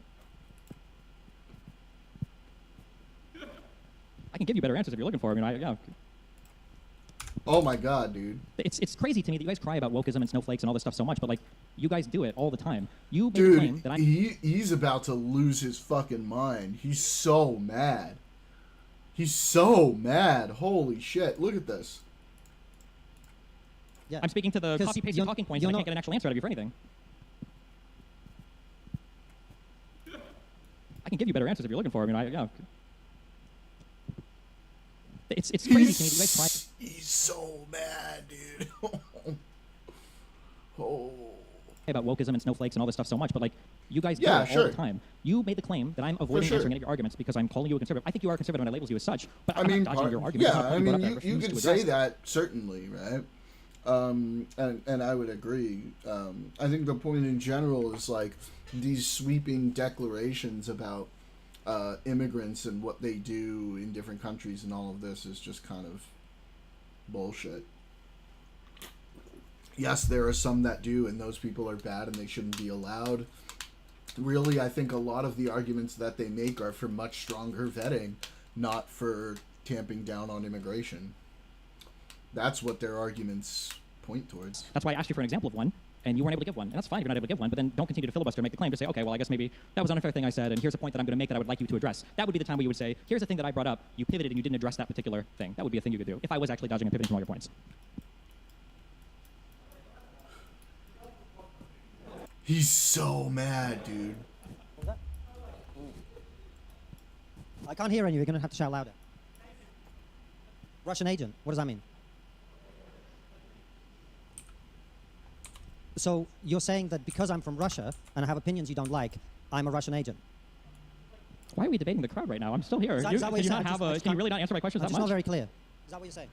Let's not yell out questions from the audience. Let's not get into that. Let's try to let the dialectic get back on track here. Simple question. What do you feel like I haven't addressed? Every single thing that we've discussed. Okay, let's run it down. So you said I didn't address immigration, right? My point on immigration is that you guys have fear-mongered about immigration, and every single policy that you've tried to enact has failed. Every time you say you guys, you've already lost the argument because you're not arguing with me. Okay, well, I asked you for a clear stance on whether or not you thought Brexit was good on net. You literally said you would not answer the Brexit question. When I asked if you were God, you could push a button. You literally said, well, I don't know, I couldn't do that. It's immigration. Immigration, not Brexit. Immigration. Sure. Well, Brexit was a part of the immigration argument, right? Not for me. For the majority of the... Oh, my God. You could stop talking. It's okay. You could stop talking. What questions you even posed to me with regards to immigration? You feel like I didn't answer. I don't think you even posed a question to me. What you failed to do, we started this bit of the just listen, okay? Just put the microphone down and listen. I'm listening. Just put the microphone down for a moment and listen. I'm gonna hold it right here. And you carry on. I'm not going to talk if you keep interrupting me. I'm not interested in I'm not this. interrupting Whatever you. this is. You are. I'm literally not. I'm asking you a question. You just refuse to answer. This is the game. How did I do it again? I'm asking you a clear question. You can't give me an answer. I know. I'm not going to talk to you unless you listen to what I'm saying as well as me listening to what you're saying. I am listening. Okay, good. So we started this bit of the conversation, right?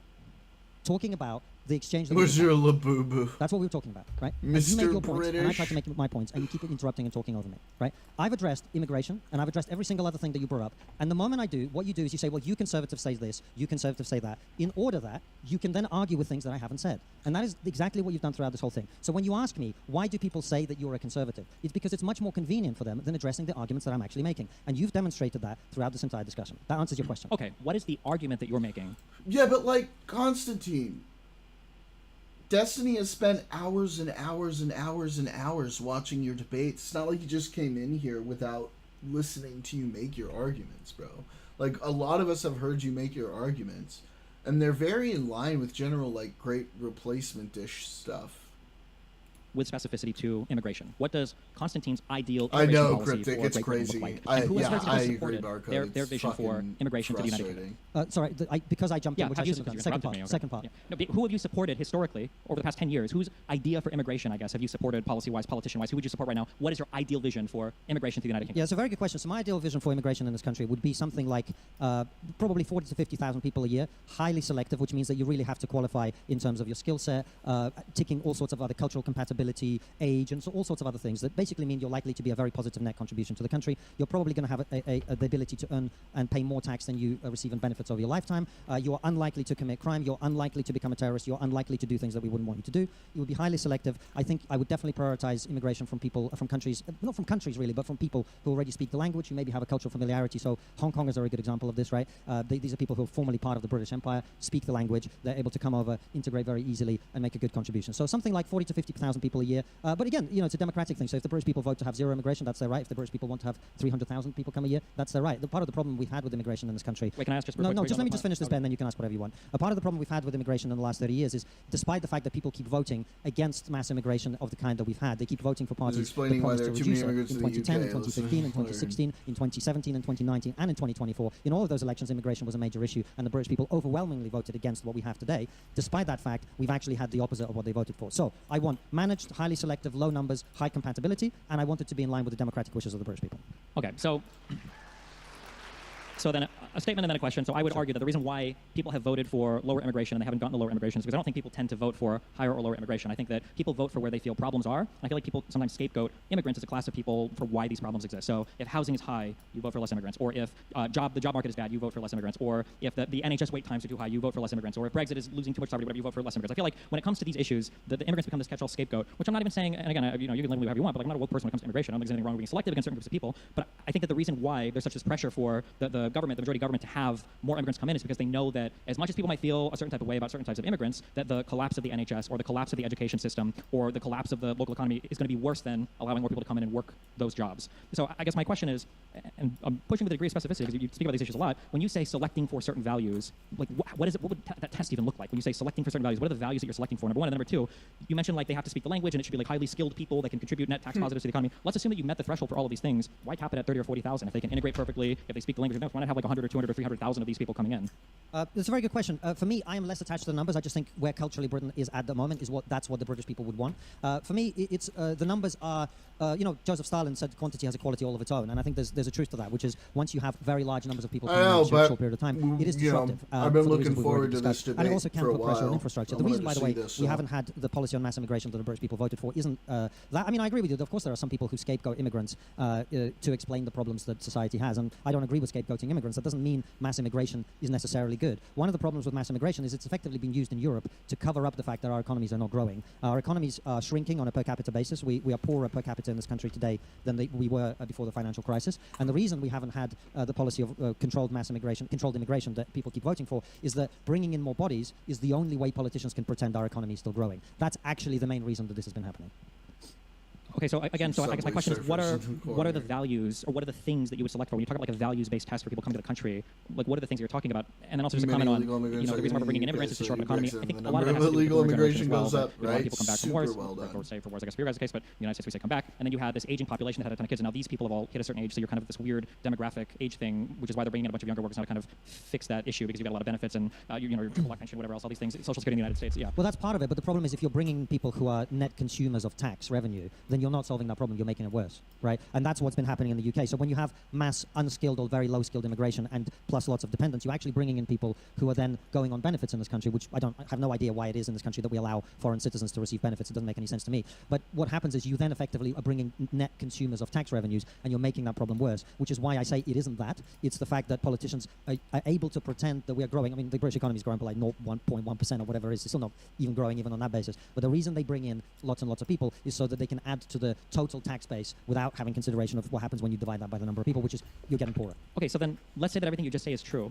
and I would agree that bringing in people to consume welfare, and I can't speak to the exact immigration schema that you have in the United Kingdom, but let's assume that is happening, then why not speak to changing those policies? Rather than attacking the concept of like, well, 200,000 people came in and they're all leeching from the welfare, why not just say that, if people want to try to immigrate, we'll do this. However, we're going to forbid people from qualifying for this much welfare. In the United States, you have to make a certain amount of money to qualify for visas or, long permanent resident cards, green cards, or whatever. Why don't I ever hear a conversation about that, changing the incentives? Well, that's exactly what I advocate for all the time. That's literally what I say when I talk about immigration. Okay, that's good, because I feel like we talk a lot about it. It was just reducing the number, high skilled only, reducing the number, but having like a cap on. The thing you just described is literally what I doesn't have quite the same ring, does it? Okay, I hear you talk a lot about the other stuff, but maybe I've just happened to miss those things. The thing that what I believe about immigration, one of the problems is because, for the reasons we've already discussed, when you've had this open border policy combined with the mantra diversity is our greatest strength, you build up a lot of resentment with other people against immigrants. And the reason you see people now on the internet talking about, Britain's been colonized and Britain's been invaded. I don't like that language. I understand why people use it, but I don't like it. And the reason I don't like it is I don't blame people for wanting to come to Britain. Britain's great. Of course they'd want to come here. I believe that what we need to do is change policy so that the British government is doing things that are in the interest of the British people. And it's not in the interest of the British people for us to be spending £14 million a day on illegal immigrants. It's not in the interest of British people to be housing, clothing, and feeding people who've come here from other countries who are not British citizens and who are not paying tax here.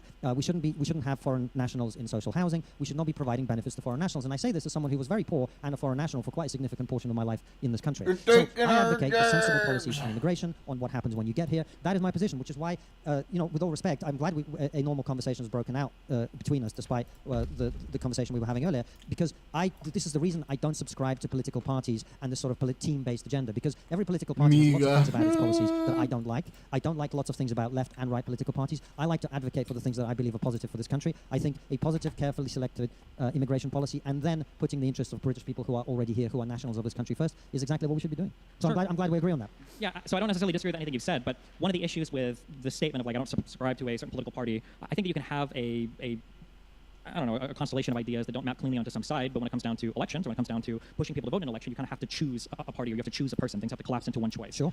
And I guess, I mean, you can tell me if I'm wrong, but the feeling that I get from you, from the things that I've heard you say, is that if I were to look at the past 20 years of British politics, and if immigration was a huge issue that I had with this country, I feel like the Conservatives have failed monumentally in dealing with the immigration issue. Of course.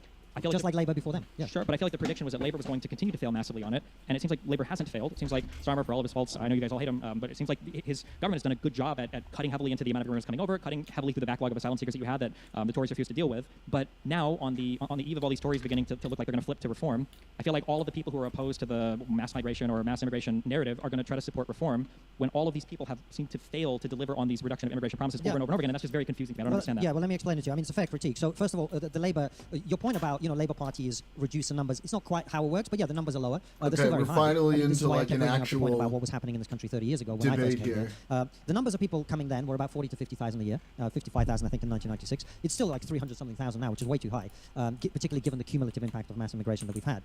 So both Labour and not both Labour, the Labour, the Lib Dems, and the Conservatives have all failed on this. All the mainstream politicians have failed on this for the reasons that I gave you. Sure. And let me address the point about reform. Like the Labour or the Conservative Party, the Tories failed far, far, far more. No, it started with the Blair government. So more people came under the Blair government. Let me just lay this out.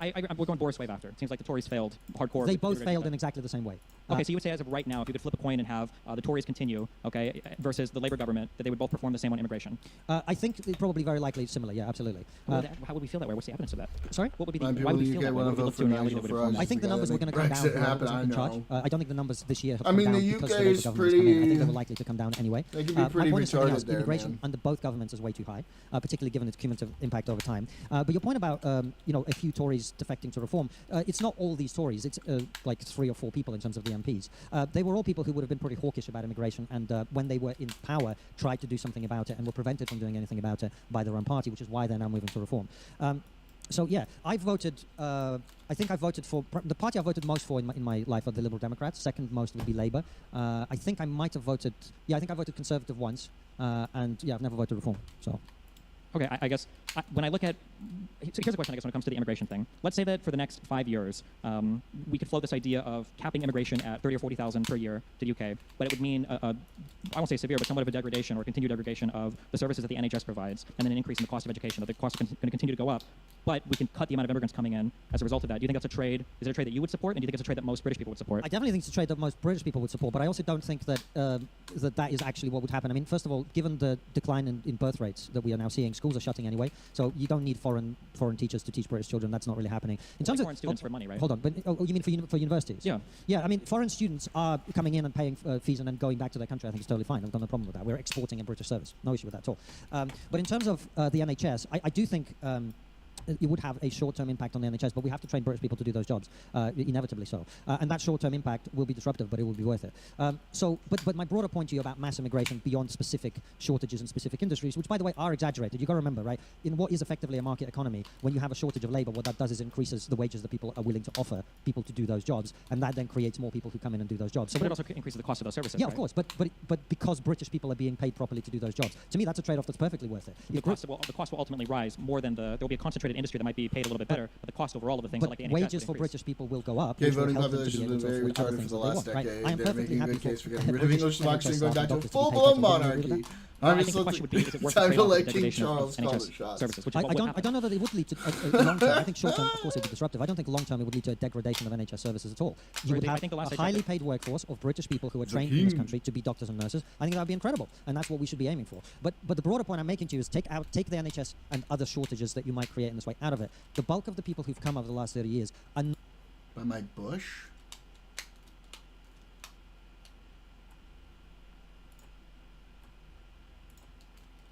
Why by my bush? not supporting themselves financially to the point where it's worth our time bringing them in, and that's the problem. Even the bulk of the legal immigrants, you don't think are worth it financially or economically? The bulk of the wave of low-skilled I mean, and no-skilled immigration and dependence that we have had is not economically we don't beneficial kink to us. shame here, We should be you welcoming know? people in who are economically beneficial, and as part of the wave that we've had over the last 30 years, some of those people have been economically beneficial. Great, let's bring those people in, but let's not bring in hundreds of thousands, if not millions of people who are net takers of tax revenue and also are more likely to be doing other things that we don't want. So let's do final just thoughts. a quick question. What do you think then is the incentive of a conservative government to bring in more Never immigrants, if not floats to your desperately boat, fill dude. jobs that they feel the economy is Well, going to we be lacking? talked about it earlier, didn't we? Well, yeah, but when I It's to checked it, pretend the economy is growing when it's not. That's the incentive. but if they're net takers of everything, wouldn't this would increase your debt? Bush Deficit? No, confirmed. what happens, well, no, what happens, the way to think about it is like this. Let's say Yeah. that you're a family, you've got a wife, 2 kids, right? And you have a total household income of £100,000, okay? Terrorizers. And your wife says, we Nah, need to I could grow our never household do a income. good Let's bring my parents in. My buddy does a really good bush. I could never do Let's a bring the good in-laws in. They earn 20,000 a year collectively together. So you bring in now your household income is 120,000, except you now have to divide it among 6 people instead of 4 people. That's what they've done. They are the wife that says, let's bring the in-laws in so we can pretend our household income. So I understand the analogy, but I feel like it would be more you have a household of 4 people, and then there's also some kind of work that needs to be done. Maybe you need grandma to knit, and you need grandpa to mow the grass or something. And if you can't afford to do it, you have to hire out somebody else to do it. Yeah, And but you that- can't pretend you're getting Friends be richer. like, You're getting poorer. surprise, because you have to feed 2 more motherfucker. people. Oh, I the missed cost for that. everything would be so much higher than at the end of the day. It wouldn't. Okay. No, This is a mean question, but just to push because this is It just frustrating because but in every single part That's of a the good world where this is one, tried, Mohammed. it is the case that bringing in even low-skilled immigration bolsters every part of your economy, with some exceptions, especially in Europe and the UK, where you have weird rules around like asylum seekers not being allowed to work for a year for whatever reason, which I think is a whole other issue to bring up. But this idea that if we just cut off immigrants, all of our native people can just work these jobs and it'll be fine. Like I hear this rhetoric from so many people all over the world, and this has never worked anywhere ever. Well, if bringing in 8 million people as we've done Yeah, boosts your economic like growth. I've always known Konstantin to seem generally pretty good faith, while having an agenda. Like that's why I was really looking forward to this. Like at first it was a little frustrating, but like now that they've gotten into it and they've settled into it and they kind of get what each other's about, this is a pretty decent discussion. And why aren't we growing? Well, I think Brexit hurt quite a bit. Number one, I We're think number two- doing better than other European countries, which, by the way, have also done mass immigration. The reason Sure, our but economies are growing... I'm pointing out, your goal wouldn't be to other European countries. Your goal would be compared to where the United Kingdom could be otherwise. And I know that for all of your issues with EU immigrants from Eastern Europe or whatever, you've basically replaced all of those now with a high amount of just Indian and Pakistani immigrants, which earlier seemed like the ones you had the biggest problems with. So it seems like in terms of immigration or getting the types of labor that you would want to this country, that was pretty significantly Brexit impacted. didn't do on immigration what people wanted it to do. Yeah, It's so- one of the reasons I didn't vote for it, just to remember. Sure. Yeah. Okay, shall we move All on? right, yeah. Let's move on to the next topic.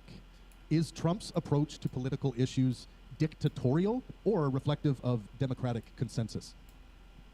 Yeah, I think, almost definitionally, Donald Trump views himself as a guy who should be able to operate the entire executive branch just through the White House.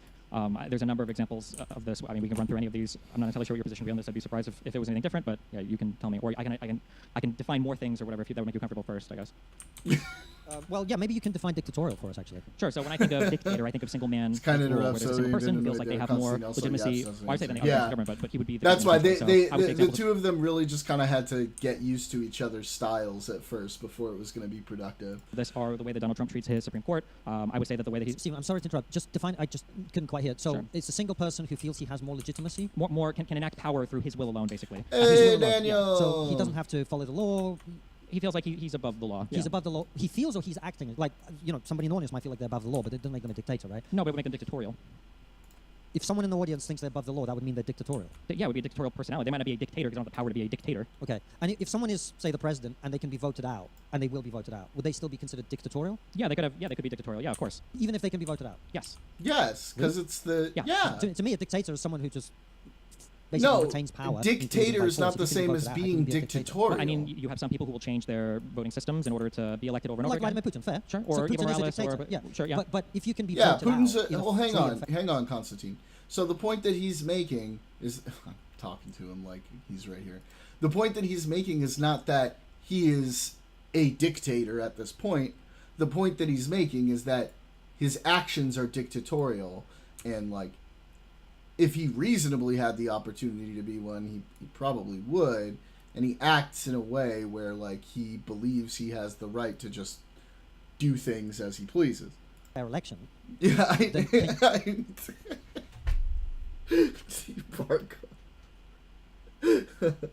I really don't find Konstantin to be good faith. He's always trying to own the libs and will do anything to get there.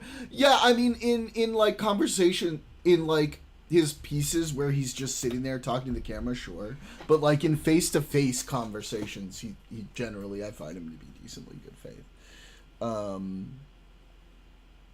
Just to be clear, in like actual conversations, he can be reasonable to talk to. Dictator is different than dictator being dictator. Yeah, he's being dictatorial is not the same as like actually being a bona fide dictator. You still be a dictator. You could. I mean, you could nominate the next person in line to be the next king or president. I think that Donald Trump, like, That's why I said free and fair election, right? Sure, which, I mean, they're also trying to actively impede right now. But do you think that if Donald Trump was 20 years younger, he keeps making these references to running for a third term, do you think he would try to run for a third term? Yeah, I think the fact that he keeps referencing a third term is a disaster, and I think he should definitely stop doing it. Yeah, I think it's dictatorial. Yeah, I agree. am the Yeah. Senate. So I say he's a pretty dictatorial guy, yeah? I think, well, I see? think that, see, here's the issue with that, right, is Trump talks a lot of shit, and he likes to piss people off, and so he says these things, and you kind of go, well, it's 99.999% that he's trolling. Wait, is it though? Hold on. Just let me lay out my argument. We've established that we're actually able to have a conversation, so let's have one. So 99.999%, that's my assessment anyway, he's trolling. 0.0001%, shit, he's talking about a third term. Not good. And I regard, particularly given what happened on January the 6th, the fact that he keeps referencing a third term as a problem, and as something that indicates that the risk of him trying to do whatever it is he might do when that happens is non-zero, which to me would be absolutely dictatorial. True. However, I do lean on the idea that it's probably just trolling. True, In terms of everything else he's doing domestically, what I Cryptic. see is the American system of checks and balances. Neither of them working are as intended. acknowledging that He is doing point. things. Some of them are illegal. The legal system pushes back against that. The Supreme Court, in which 3 of his own appointees sit on, and 3 of the other 6 are Republican-appointed judges, regularly and repeatedly deny him the opportunity to do things that he wants to do. That, I think, is how the system's supposed to work, isn't it? Cryptic came in and blew up but I the would whole also say debate. that for the first part, I don't know where 99.99% of Trump's statements are trolling. I don't know where that comes from. I feel like... That specific statement about third term, I suspect, is 99.9% trolling. But you said earlier if he was young enough, he would run for a third term. No, I didn't say that. Oh, I thought you said you felt like you would. No, I didn't say that. Do you think that if he was 20 years younger, do you think he would try to what run I'm for a third saying is term? I agree that him talking about a third term is a worrying thing that he should stop doing. That's Sure. what I agree with. Okay, that might be that on that issue, but then there are a load of other issues where it seems like he feels like he alone is entitled to make these decisions that nobody else ought to have any oversight over. So, for instance, this idea that the president has usurped from the Congress the ability to do tariffs and worldwide economic policy that's a pretty uniquely Trump thing, that you can levy tariffs across every other country in the world. The Supreme Court has finally checked him a bit on that power. Now he says he's going to go elsewhere and try to do the exact same thing, so it seems like we're just going to have a back and forth on this, maybe until he's out of office. But sorry to interrupt, but just I think this is worth double-clicking on. That's why I said that is the system working as intended. So American democracy is robust and strong because when the president tries to do things he's not allowed to do by law, the legal system prevents him from doing that. Right? No. So Right? I think that the American system It's like hanging on by a thread, within the bounds of the bro. system. I don't think continuously. When was the last time that happened? Joe Biden. Uh-oh! I mean, if you want, we Here we go. we can run a whole host of issues. So I would look at like It's the gonna get weaponization of the Department spicy. of Justice by Donald Trump. I think is a historically crazy thing by a U.S. president. If you want to give me any examples that you feel would stack up to that between Biden, Obama, and the Clintons over the past 34 years. I didn't say that Donald Trump is not doing things that shouldn't be challenged legally. What I said is I think it's the part of the American system that all these different branches compete for power in the way that has been prescribed in your founding documents, and that is an ongoing process that has been going on for 250 years. There's definitely criticism that you can make about Trump. I think there's plenty of criticism that people can make about previous presidents of both a Democratic and Republican. What I'm saying is, whatever you may think about Donald Trump, I don't think American democracy is a threat because the system is working as intended. And if he was truly dictatorial, the signal for me of a president being dictatorial is when they override the checks and He's balances trying that to do the exist whole and begin to effectively guardrails are break the holding system. bullshit. I That's don't think true. that's That's happening. true. On the contrary, Yeah, I right? mean, On the contrary, they're what's happening holding is every time by he like goes a too far, thread. the system that is in place holds him accountable and prevents him from doing what he would otherwise like to do. So prevents is the wrong word to use because oftentimes they have to check after the fact. So he's already done. That's the how the bad system thing. works, right? Not ideally. You don't have a guy who's trying to break the rules over and over and over again, and then getting checked and coming back. But and the then breaking. system works in that way with every president that you've ever had, But right? when you have- They do something, no. then they get sued, then they have to change the policy that they've Generally, no. Generally, you consult with the people within your executive branch to see if you feel like you have the legal authority to do said thing. If they feel like you have the legal authority to do said thing, then you try to do said thing. If the courts check you, you accept the court's answer, you move on. But Donald Trump, more than any president in my I lifetime, agree. It tries doesn't mean to unbreakable. circumvent the other I branches, agree not utilize even completely. his Republican majority Congress, chastise and attack his Supreme Court when they don't give him the specific rulings that he wants. And then when he's ruled against, he constantly openly flirts with the idea of either defying the Supreme Court or going around it using any other number of things that they know will also be ruled as unconstitutional. But the problem is the damage is ultimately already he follows what the Supreme Court says, right? I don't think it works that way. It would be like saying like if somebody doesn't want you to beat you up and they stop beating you up 10 minutes into you asking, I'm saying, well, they eventually listened, right? Well, I mean, the damage is already done. Well, the damage is not already done in that they can't pursue the policy that they were pursuing prior Well, to the damage that is point, already done, though, right? So, for instance, for tariffs, he's collected some $200+ million of tariffs. He's irreparably harmed our trade relationship with basically every other country, including the United Kingdoms on the planet. We've got people, DACA kids, we just recently found out, I think yesterday, have been deported from the country who were never supposed to be. You've got 2 American citizens that were murdered by questionable, at best, deployments of ICE. You've got the president illegally deployed the National Guard. Konstantin be like, when Trump sends ICE to murder American citizens and put undesirables into concentration camps, simply the system working as intended. He has the Congress and the Senate, he can do anything, am I right? Not quite. He would need to literally do anything. He would need to, well, to do anything, he would need 2/3 of the Senate. To do anything, he would need 2/3 of the Senate and how many states? Is it 2/3 of the states to amend the Constitution?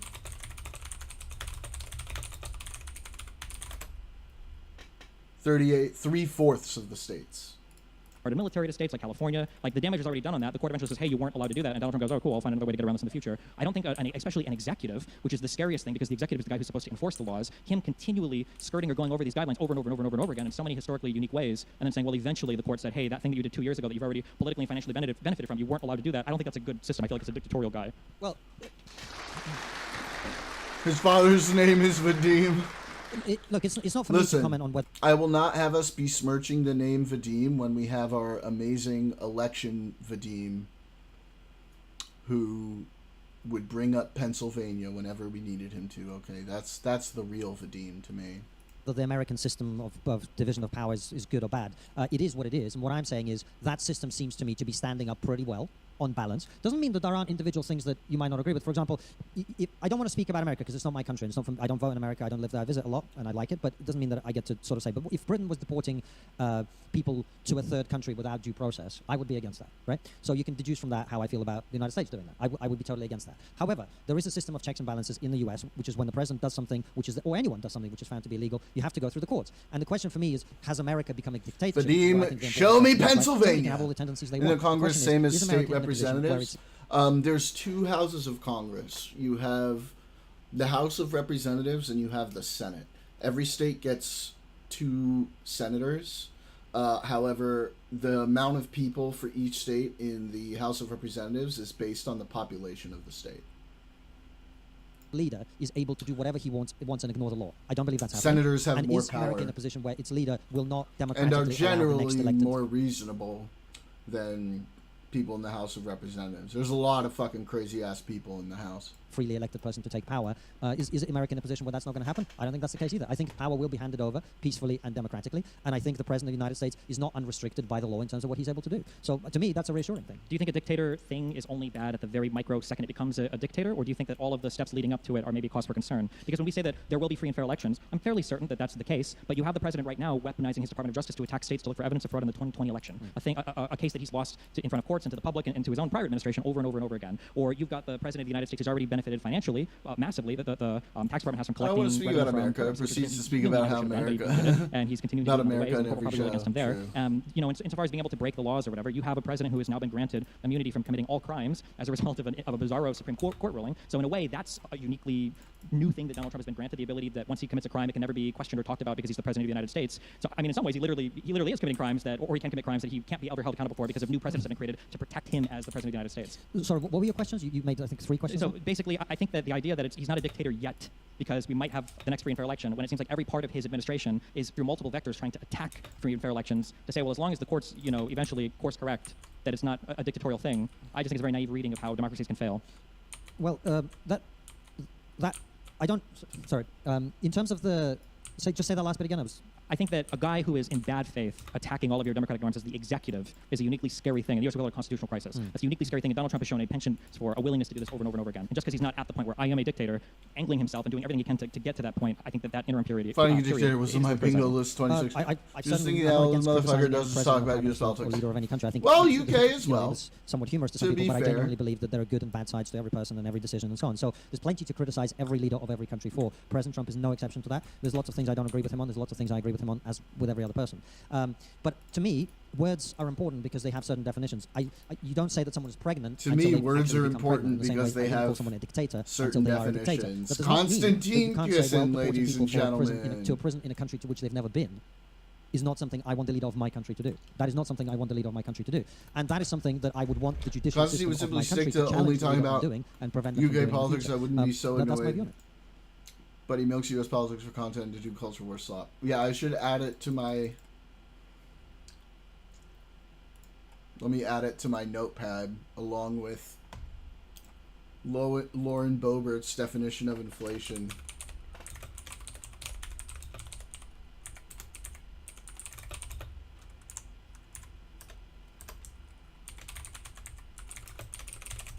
Oh, kissing. Oh, jeez.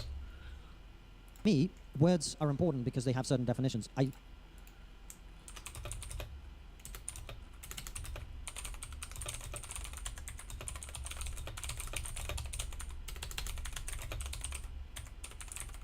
There we go. So we've got Konstantin Kisin. To me, words are important because they have certain definitions. And Lauren Boebert's definition of inflation. When the price of things is too expensive because of the federal government really squandering the tax dollars. Oh. Is this not saved? Oh, it's not saved. Quotes to live by. That's what I'm titling that.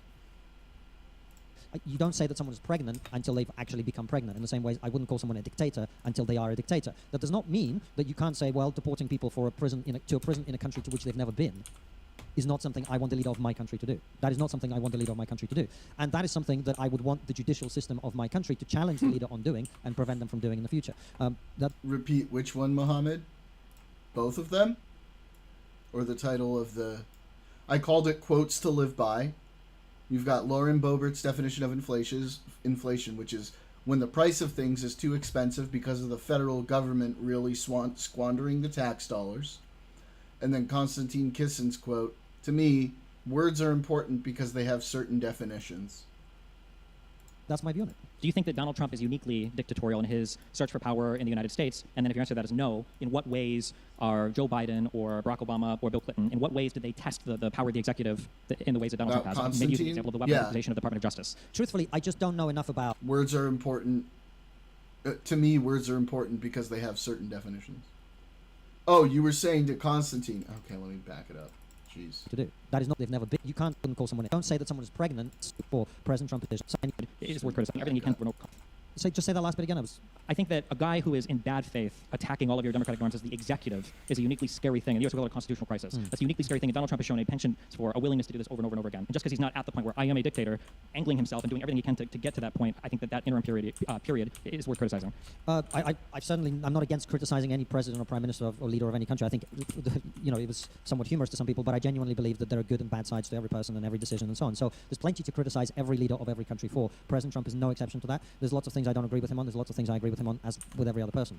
But to me, words are important because they have certain definitions. You don't say that someone is pregnant until they've actually become pregnant. In the same way, I wouldn't call someone a dictator until they are a dictator. That does not mean that you can't say, well, deporting people to a prison in a country to which they've never been is not something I want the leader of my country to do. That is not something I want the leader of my country to do. And that is something that I would want the judicial system of my country to challenge the leader on doing and prevent them from doing in the future.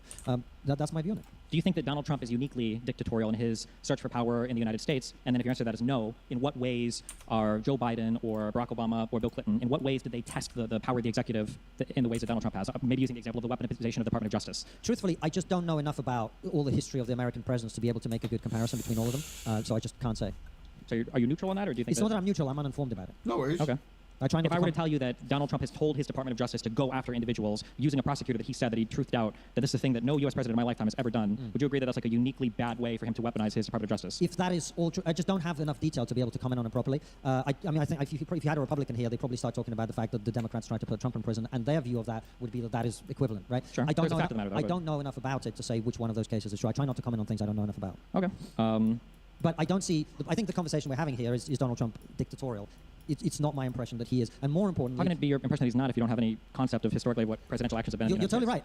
It's my impression, which is why I said it's my impression. It's not my hard-held opinion based on the facts. What would be a line in the sand for you, or a thing that if you saw Donald Trump do it, you'd be like, ooh, that's a pretty scary... If he used force to prevent the legal system of the United States from enacting its will, or if he prevented a free and fair election from taking place, or the freely and fairly elected candidate of whoever's next from taking power. So when Donald Trump, I think he wrote an executive order, when he's talking about utilizing ICE to help the states manage their polling stations, would that be an example?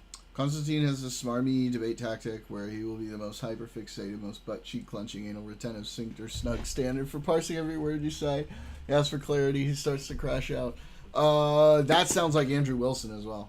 Well, that, because these are things he's already said he wants to do. In the United States, our individual states all run their own elections. It's a very big deal for all of them. The federal government doesn't intervene in that traditionally. Yeah. But Donald Trump has been on record now saying multiple times that he would like to have more control over elections in the states. Well, it depends what those ICE people do. If they're stuffing ballots into voting booths, then yeah, that'd be a problem. If they're preventing people who are not citizens of the country from voting, I think that would actually help election integrity. So it depends on what they're actually doing.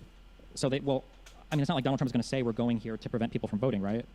I'm not saying it's about what he'd say. I think it's about what he'd do. So if the ICE agents are there to prevent non-citizens from voting, I think that helps election integrity. They don't even have a mechanism by which... If the ICE agents are there to prevent people from voting who should be voting, or if they're stuffing ballots into voting booths, then that's a different conversation. If a state explicitly says we don't want ICE here, we don't want the federal government intervening in our state elections, and Donald Trump says I'm going to do it anyway for election security, yeah. Would you agree that that would be highly problematic and somewhat dictatorial? Well, it depends on what the reason is for the state to do that. If the state is doing that to ensure that non-citizens vote, then no. If the state says that for other reasons, then yes. Well, they're never going to, even if they were doing it to ensure non-citizens vote, they're never going to say that, right? Right. But if Donald Trump's doing it for election security, he's never going to say... But if that was the rationale for them doing it, then I think you'd want somebody to prevent non-citizens from voting, wouldn't you? Yeah, but it would be up to the state to enforce that, number one. What and if the state refuses to enforce that because it's in their electoral interest to do that? I mean, it would be up to the people of that state to vote, to have their state do something different in terms of the accountability. That's just how our system works. Okay. But I mean, like, given that I know that Donald Trump has tried to interfere with elections in the past, why would I even trust his administration to do anything related to election integrity utilizing federal officers, even if he said that was his intention? I feel like just seeing him send those agents to any state just in and of itself would be enough to say this is a dictatorial action. Well, no, your suspicion does not make it dictatorial. But yes, I agree with you. January the 6th was not a good look, and it created a lot of doubts in a lot of people's minds about his intentions when it comes to accepting the results of elections. Democracy depends on losers' consent, and when people lose, they should accept it. But you can also see it from the perspective of someone who might say, well, if you've got a situation where there seems to be, you tell me if this is wrong, but there seems to be some kind of, inexplicable desire to have people vote without ID or to have people vote who may or may not be citizens, that would also make you question election integrity. And I think people are totally entitled to question it and then act accordingly. So they are, but the process is to vote on your state. Then if you want to have a different requirement for identification at the time you go to vote, you need ID to vote in the United States, just not when you go to the ballot to vote, but to register to vote, you have to show an ID, which I think was like that even in the UK up until I think a few years ago. I think you didn't have to show a voter ID. You still don't. Oh, you still so don't? It's a problem, and that's something we need to fix as well. Yeah, so I'm saying that but in the United States it would be up to an individual state to fix what they want. The president coming in and deciding that he wants it to change, and then given his whole history with election conduct, it doesn't seem like it's coming from a place of good faith. That would be a thing it does right now worry me as Also deploy a position like Trump is a dictator, but the classic I haven't heard about that. When shown evidence, then say, but even if you did, everyone does it. A citizen, you've seen him invade Georgia right now with his FBI to seize voter information from 2020, and you've seen he's got an entire cabinet. His whole cabinet has refused to even concede that he lost the 2020 election, which is kind of insane, given that we were supposed to be a bastion of democracy and everything, the leader of the free world in terms of liberalism and democracy. So yeah, I don't know why I would ever be okay with the president overstepping his boundary with federal officers to go into states and enforce stuff and not see that as anything but dictatorial. Well, as I say, I think you have a legal system that will ensure that the law is ultimately followed, and that's what differs it from a dictatorial system like the one that I lived in for some time, first in the Soviet Union and then in Russia, where you actually have a situation where you cannot remove a person who's in power from power. And so I just insist on defining words in the way that I think is accurate, which is a dictator is someone who cannot be removed from power and who's deliberately using force to violate the law. That to me is what a dictator is. Someone can have dictatorial tendencies. I mean, I might have dictatorial tendencies about parenting, whatever. That doesn't make me a dictator. No, but if you were the president of the United States, I would be really scared about your dictatorial tendencies. No, the fact that Donald Trump has already embarked on so many horrendous actions that have been contrary to every president prior to him. But as I say, I think he is constrained, rightly, like all previous presidents, by the system of checks and balances that you have. The executive will always strain to exceed its authority, and there will be other branches of government whose job it is to restrain them and to use their power for their own agenda. That's just I how understand it what you're works. saying, but I mean, with President Trump, it has been unique. It has been a unique stretch in almost every single realm regarding executive authority. So, but he is following the law No, once he's the not. judgment. Which laws is he not following?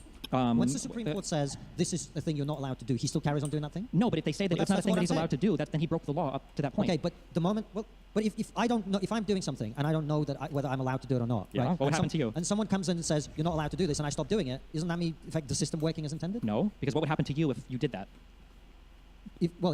Exactly. There'd be accountability. You'd go to jail probably, right? If you were doing something illegal. Fine or whatever, Yeah, right? exactly. There'd be a punishment. Right. For the executive, there is none. Well, of course, because the executive is not a person. You can't put the executive in prison, right? Well, because they're the people that put people in prison. No, because it's about policy. It's about policy implementation, not personal behavior, right? That's the difference. Well, I mean, for Donald Trump, it is personal behavior. But I'm just saying that the idea that when you say the law is working as intended, if I were out setting buildings on fire and then a police officer came up to me and said, "Sir, we evaluated the last 20 arsons you did and we've decided they were all illegal," and I say, "Oh, okay, I'm going to stop setting buildings on fire," Yeah. you would never describe me as somebody who is following the law because once I was told I wasn't allowed to do a Yeah, thing. that's fair. But this is where the analogy between the person and the executive breaks down, right? Because the president is testing where the law is and finding out what he is and isn't allowed to do. And the Supreme Court's job is to adjudicate on whether what he's doing is compliant with the law or not. It's think not our like world- he knows that you're not supposed to set a building on fire and then goes and sets it on fire. He is questioning the way that the system should work. He implements a policy. The Supreme Court says you're not supposed to do this. He stops doing it. I think That's there's a the system world working where as that intended. can be the case, and I think Right. there are times where a president has tested where they feel, when Biden tried to do mass student loan forgiveness, there was a student education bill that gave the president pretty broad powers to forgive student loans based on like disaster stuff, and he thought for COVID he could. And I think that there's an argument on both sides where it's like, well, that would be way too much for Congress to grant without like more specific legislation. Or, I think he actually was allowed that power. I think you could have a reasonable disagreement there in terms of what the president could do. For Donald Trump, the idea that I could tear off the entire planet without congressional approval ever, or that I can go to war with whatever country I want to without approving anything with the Senate, or that I could tell my Department of Justice to target individuals with what we all know are essentially fabricated indictments about mortgage fraud because they're all political adversaries of his. Issue after that, I can invoke the Alien Enemies Act so that I can more quickly deport Venezuelans because I'm trying to claim that Venezuela is actively invading the United States of America because they have gangs there. I don't think that these are good faith tests of the law. There's just a guy breaking the law and then giving some pretextual basis for why they were allowed to do the thing that they did. We have 15 minutes left, gentlemen. Wherever you guys want to go. Fine. I think we just disagree fundamentally. To me, the question is America becoming a dictatorship? From what I observe, I don't see that. Okay. Why do you think? Do you agree that if you could push a button right now to vote for Trump or Kamala Harris a year ago, my guess is you would probably favor Trump? Well, I don't know what Kamala Harris would have done with this year, but probably, yeah. What do you think Donald Trump did over the past year and a half, or what policies does he have versus Kamala that you think made Trump a superior candidate or do better than Kamala would have? I think, look, again, I come back to this thing about the fact that I'm not an American citizen. So my judgment of President Trump is not the same as an American citizen. An American citizen will care about the cost of living in America, about immigration into the United States. These are things that don't affect me, that I don't care about, right? Because I don't live in America. So for me, I can't judge him on that. I can judge him on the things that affect people in the rest of the world. I think the number one thing that I would absolutely I say is incredibly important that he's done is he's made Europe and Britain realize that their military and foreign policy has been a gigantic disaster combine that with energy and industry and economic policy, and that they have not been funding their defense in anything like the level that we need. We've made ourselves reliant, well, not Britain so much, but Europeans made themselves incredibly reliant on Russian hydrocarbons, Russian energy, Russian gas, Russian oil, and that meant that when the war in Ukraine. Why are these conservatives also making these rapist type of arguments? Konstantin just said Trump's way of finding out what he's allowed to do is by trying to do illegal things. These guys do not believe in consent. Yeah, so someone would respond to that by saying, well, like, didn't Joe Biden do something like that with student loans and everything like that? But not really, because, like, they know it's illegal. Like, they know it's illegal, and they try it anyway to see if they can get away with it. Whereas Biden didn't know if it would be deemed illegal, and they tried it to see if they could and if it would get overturned. Yeah, it's the two approaches are very different, I would say. Konstantin thinks if Trump breaks the system and the other branches respond to it, it's working as intended. If I kick someone in the nuts, they double over screaming. The body's natural response mechanism is working as intended. Doesn't mean it's good to get kicked in the huevos to test it. In Ukraine broke out, Europe was completely toothless in responding to that invasion, to the point where the Germans' first offer to the Ukrainians was 5,000 helmets. That's what they offered the Ukrainians in support. So what President Trump has done is he's come in and he said, look, we are happy to be allies with you, but you guys are going to have to carry your own weight. You're going to have to fight. But he did something, and then it was deemed illegal, so they would respond and be like, well, what about Joe Biden with the student loans thing? And I'm like, well, that's different, because he didn't know necessarily that it was going to be ruled illegal, or they weren't aware. You know, they weren't going into it thinking, oh, this is definitely illegal, but we're going to try it anyway. On your own defense. He's been saying this, by the way, for a very long time, when the Germans openly laughed in his face when he told them all of these things. He has forced Europe to take seriously its own defense. I think that's an incredibly good thing, and I think it's an incredibly important thing, because we live in a world now in which you're going to see more conflict. We're going to have to get better at defending ourselves and also projecting our power abroad. So just on this, and that means necessarily we have to have certain changes in terms of our domestic policy when it comes to things like energy, when it comes to things like growing the economy, when it comes to mass immigration. All of these things he has forced Europe to reckon with on a realistic basis, instead of living in cloud cuckoo land where we've been living for a very long time. So to me, That is a huge achievement of his administration, for which I'm very grateful. Okay, so I don't understand how it feels like we're reframing a whole bunch of issues or problems that Trump has caused and then trying to claim that these are somehow beneficial to the continent of Europe. So the idea that Europe has to take its own defense seriously, why? Because the United States has decided to abdicate its military role across the planet. I don't understand how this is to be seen as a positive. I think that Europe, broadly speaking, has enjoyed a pretty good century of peace, prior or post World War II compared to the centuries beforehand. I think a lot of this is because of NATO, the expansion of NATO, because of U.S. protection of basically everybody around the world. Number one for Europe. From the U.S. side is very annoying to me because we've spent so much money on our military with the understanding that there are benefits that we get from being friends with every single country around the planet, being able to ensure free shipping everywhere, being able to share intelligence and do military operations if we need to. And now it feels like our entire military investment was for naught. And now Europe is being told, well, you guys have to figure your own stuff out, even though Europe had largely entered this agreement with the United States, saying that like you're going to be our nuclear umbrella, you're going to cover a lot of the military projects, and then we're all going to kind of grow economically in the meantime. I don't know how Trump basically pulling the rug out from Europe on that and saying, well, you guys need to figure it out for yourself. Whatever Europe figures out for itself, it's going to be a worse arrangement than what existed before. It's not like Europe as a continent was struggling with their military defense as the United States stood by and watched all of it be destroyed. I think Europe enjoyed the ability to grow economically and to prosper more than it would have if every single country, or if a European Union, which has its own set of problems, were investing in their own military might. Number one for the military thing, for the trade thing, I mean, the United States has undercut now its trading relationship with the European Union, and I think sadly even with the United Kingdom, regardless of what people think at the time. I think we can safely say that MAGA and the Brexit movement kind of like grew up together and shared a lot of similar rhetoric. It's kind of crazy to me that the United Kingdom, which was one of the only exporter economies, or that we exported more than we imported from, somehow still got punished with tariffs that the United States didn't honor, that trade surplus that we had with them or honor any of the prior commitments of history, and now the United Kingdom is screwed by my the US point was that there's along big with the rest of Europe, differences the idea of saying, well, Europe's going to have to figure out its own stuff because the United States has abandoned Europe is a good thing. I don't understand that. I feel like if my position was I wanted to create a weaker Europe, when we talk about Russia, I want to create a weaker Europe in any way possible. I don't know what I would say differently than what Donald Trump has essentially already done. Like if I'm Putin or if I'm Russia and I'm looking at the U.S. and Europe, my ideal circumstance is, the United States just told Europe to deal with their own shit. That's awesome for me. I feel like the U.S. being the umbrella for Europe is very much not awesome for me if I'm speaking from the Russian perspective. Okay, so on the tariffs,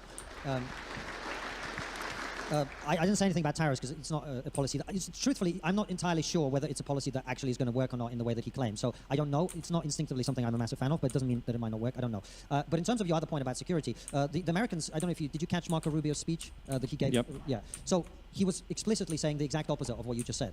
He was not saying we are withdrawing our support from Europe. What he was saying is we want to be allies and friends with Europe, but we cannot do it on the basis that we protect you. It has to be on the basis that we work together to protect each other. That's what an alliance is. It's when people work together for a common purpose. A lot of countries in Europe have been doing what we in Britain call taking the piss for a long time, which is they've not even been funding their NATO obligations to the level that they were supposed to because they've been taking advantage of America. No, now, the problem I with agree. taking advantage of America is I don't want Britain and Europe to be America's poodle. I want Britain, the country of which I'm a citizen, to be independently powerful and influential. If you want to be independently powerful and influential, you have to have a strong economy and you have to have a strong military and you have a strong industrial base. So the fact that the Americans are challenging Europeans to do more is not the same as America withdrawing its support or its nuclear umbrella. We, by the way, in Britain and in France, have nuclear weapons, and we hope that they still work, given the way we've been funding them, but we think we have nuclear weapons that work, and so we don't need to be relying on the American nuclear umbrella. What we should be relying on is our own strength and our own economies, and then, of course, partnership with other countries, including the United States. I'm not hearing anything out of the United States which is about abandoning its relationship with Europe. It's about encouraging Europe to also be strong and to be competent. I mean, we are at a point in Britain where we basically cannot make our own virgin steel, which means we can't make the things you make out of steel. We don't have a powerful industry to be able to make anything that's militarily useful at the scale that we need to. We would run out of ammunition. I don't remember the exact numbers. I'd have to look it up, but it's like within 2 weeks or something of a full war. And the decline in British manufacturing has been catastrophic. It's the same in all of the rest of Europe. Encouraging Europe and Britain to abandon that suicidal course, I think, is incredibly powerful and beneficial for this country and for Europe, and that's why I'm glad he's done that. In addition to that, I mean, we can look at you asked me what I support of the things that he's done. I think President Trump, if you look at his first term and now, he is someone who's taken a totally different approach to the Middle East. The Abraham Accords were a great step forward, I think, with Jared Kushner negotiating in the Middle East, and also the hardline policy that he's taken on Iran, dealing with their plans for nuclear enrichment. These are all very positive developments because, of course, if Iran was allowed to develop nuclear weapons, the first thing that would happen is the Saudis would try and get them as well. It would destabilize the entire region. So for that reason, his foreign policy has been really, really strong in my opinion, which is why I'm a big fan of it. Sure. So there's one other thing I want to hit on before we finish. I guess as a quick thing, whatever Europe builds militarily absent the United States is going to be worse than the United States taking care of Europe militarily. And I think the United States gains a great deal of influence as a result of this. It was only under Donald Trump. Of course, that's what I'm saying is I don't want us to be a lapdog to America. I want us to be independently strong. That's fine, but I don't want to be mean about this, okay? But if we're realistic about the United Kingdom, we're realistic about Europe, and we're realistic about where everybody's obsessive investments have been over the past century, right? The United States invested heavily in a lot of military stuff. Whatever the UK and Europe will look like as a military thing, it's going to be significantly worse than if the United States is essentially doing. That's precisely what I'd like to end. But that won't end. That's impossible for that to end. That will never end. different because we blow things up and we fuck shit up. That's what we do in the United States. We've invested trillions of dollars year after year after year after year after year in this technology, and the idea that the UK, which is also struggling, or even all of Europe, which might be struggling in other areas, is going to magically catch up to the United States in that. No, we're not going to catch up, but we are going to be strong enough relative to the size of our country. And maybe, but at such an unnecessary cost. Like right now, what is the pressure? You talk about who running? are you to decide what military Britain should have? The defenders of Britain. What do you mean? Like if nobody is going to invade a country, who elected you to decide whether Britain should have a military or not? I want European countries to be able to defend itself, to have a strong economy, to have a strong industrial base, to have jobs for British people. That's what I'd like. And I don't take kindly to an American coming over here and telling us we're going to be shit at blowing things up. This country has a great history of blowing things up. Thank you very much. Yeah, that's fine. But the reality is whatever country you're trying to enact or design is going to be worse off in a world where the United States doesn't. You can say no, but that's the reality of the case. It will be. If we are more powerful, we will get more of what we want for our country. That's how power works. I'm just curious, what is the projected timeline for that? Because none of that has worked out since you didn't become more powerful from Brexit. I don't see the more power coming in from What does Brexit have to do with this? This idea that isolating yourselves, and not necessarily just UK, but that further isolation and entrenchment into your own autarky, like fantasies are. No. I'm not in favor of isolation. Europe has not been doing what it needs to work collectively together to be stronger, right? Because it hasn't needed to, right? What I want is for Britain and other European countries and America to be stronger together, given the challenges we face from Putin's Russia, China, Iran, and other threats. That's what I want. The cloud cuckoo world of holding hands and singing Kumbaya is over. The geopolitical moment now is going to be more violent, more disruptive, and we need to be ready for that in this country, in Europe, and in America. And we should when you listen to European leaders talking, in order for that to happen, European countries, Britain, and America all have to be stronger. And what Trump is saying to, and what Marco Rubio was saying to Europeans is, let's be stronger together by you taking ownership and responsibility. Sure. That's what I want. And I'll just say that spending the better part of the last year threatening to invade Greenland, I don't think it's done much to foster positive resentment in Europe towards the United States, but I guess we'll see where that'll play out. Just one more thing. I see this rewritten a lot in the media, and I see you talk about it, and a lot of other people talk about it. Why is it that so many people are obsessed with pretending that when Donald Trump said that there were good people on both sides of that Charlottesville protest, why are people pretending that it was anything other than saying that the people in like the far-right neo-Nazi march had like good people in it? I don't understand where this like historical rewriting comes from. Have you seen the clip? Yes, I've seen all the speeches. So you've seen that he says, I'm not talking about the KKK and neo-nationalists who should be condemned totally. I'm talking about some of the people who were there to protest about the statues. Yeah, but that doesn't make sense because it was a KKK neo-Nazi march. Well, what he's saying is that there were two groups there. But there weren't. Hold on. What he's saying, just let me finish the argument and then we can talk about it, is that there were people who were there to protest about the statues being removed, and there were also people there who were neo-Nazis. That is what he's saying. So but it's not true. What do you mean it's not true? It was a unite the right, far right, neo-Nazi KKK. And there were also some people there to protest about the statues. There was no people who were there to protest about the statues. There might have been one or two, but like... Hold on. There were no people there who were there to protest about the statues who are not neo-Nazis. I don't think there were people in the Tiki Torch March that were just innocent wonder Nor do I. But there were also people there protesting about the statues. I mean... That's not how you would characterize... If there was a neo-Nazi march and there were a few people who just happened to be there that weren't necessarily neo-Nazis, you would still characterize it as a neo-Nazi march. No, if that's what would happen, yes. But my understanding is there were people protesting about statues, and there was the Tiki Torch, this thing that you're talking about, the neo-Nazi march, which was a neo-Nazi march, which was abhorrent, right? And these two things happened at the same time in the same place, right? They didn't. That's the point I'm trying to bring. Is there the only march there was the Unite the Right march, which all of their advertising memorabilia and all of the people who organized it were all well-known white supremacist, white identitarians, neo-Nazis. There was no other group of people. So there weren't any normal people there just protesting about the statues? I'm sure there might have been a couple normal people in the crowd, but it was a neo-Nazi organized march. So it was no more than two people? Is this the... Hold on, wait, just to be... I just want to understand real quickly. You would agree with this statement. There was not a single BLM whole riot anywhere in the United States, because in any riot, there were not every single person rioting. So you would never characterize it as a riot.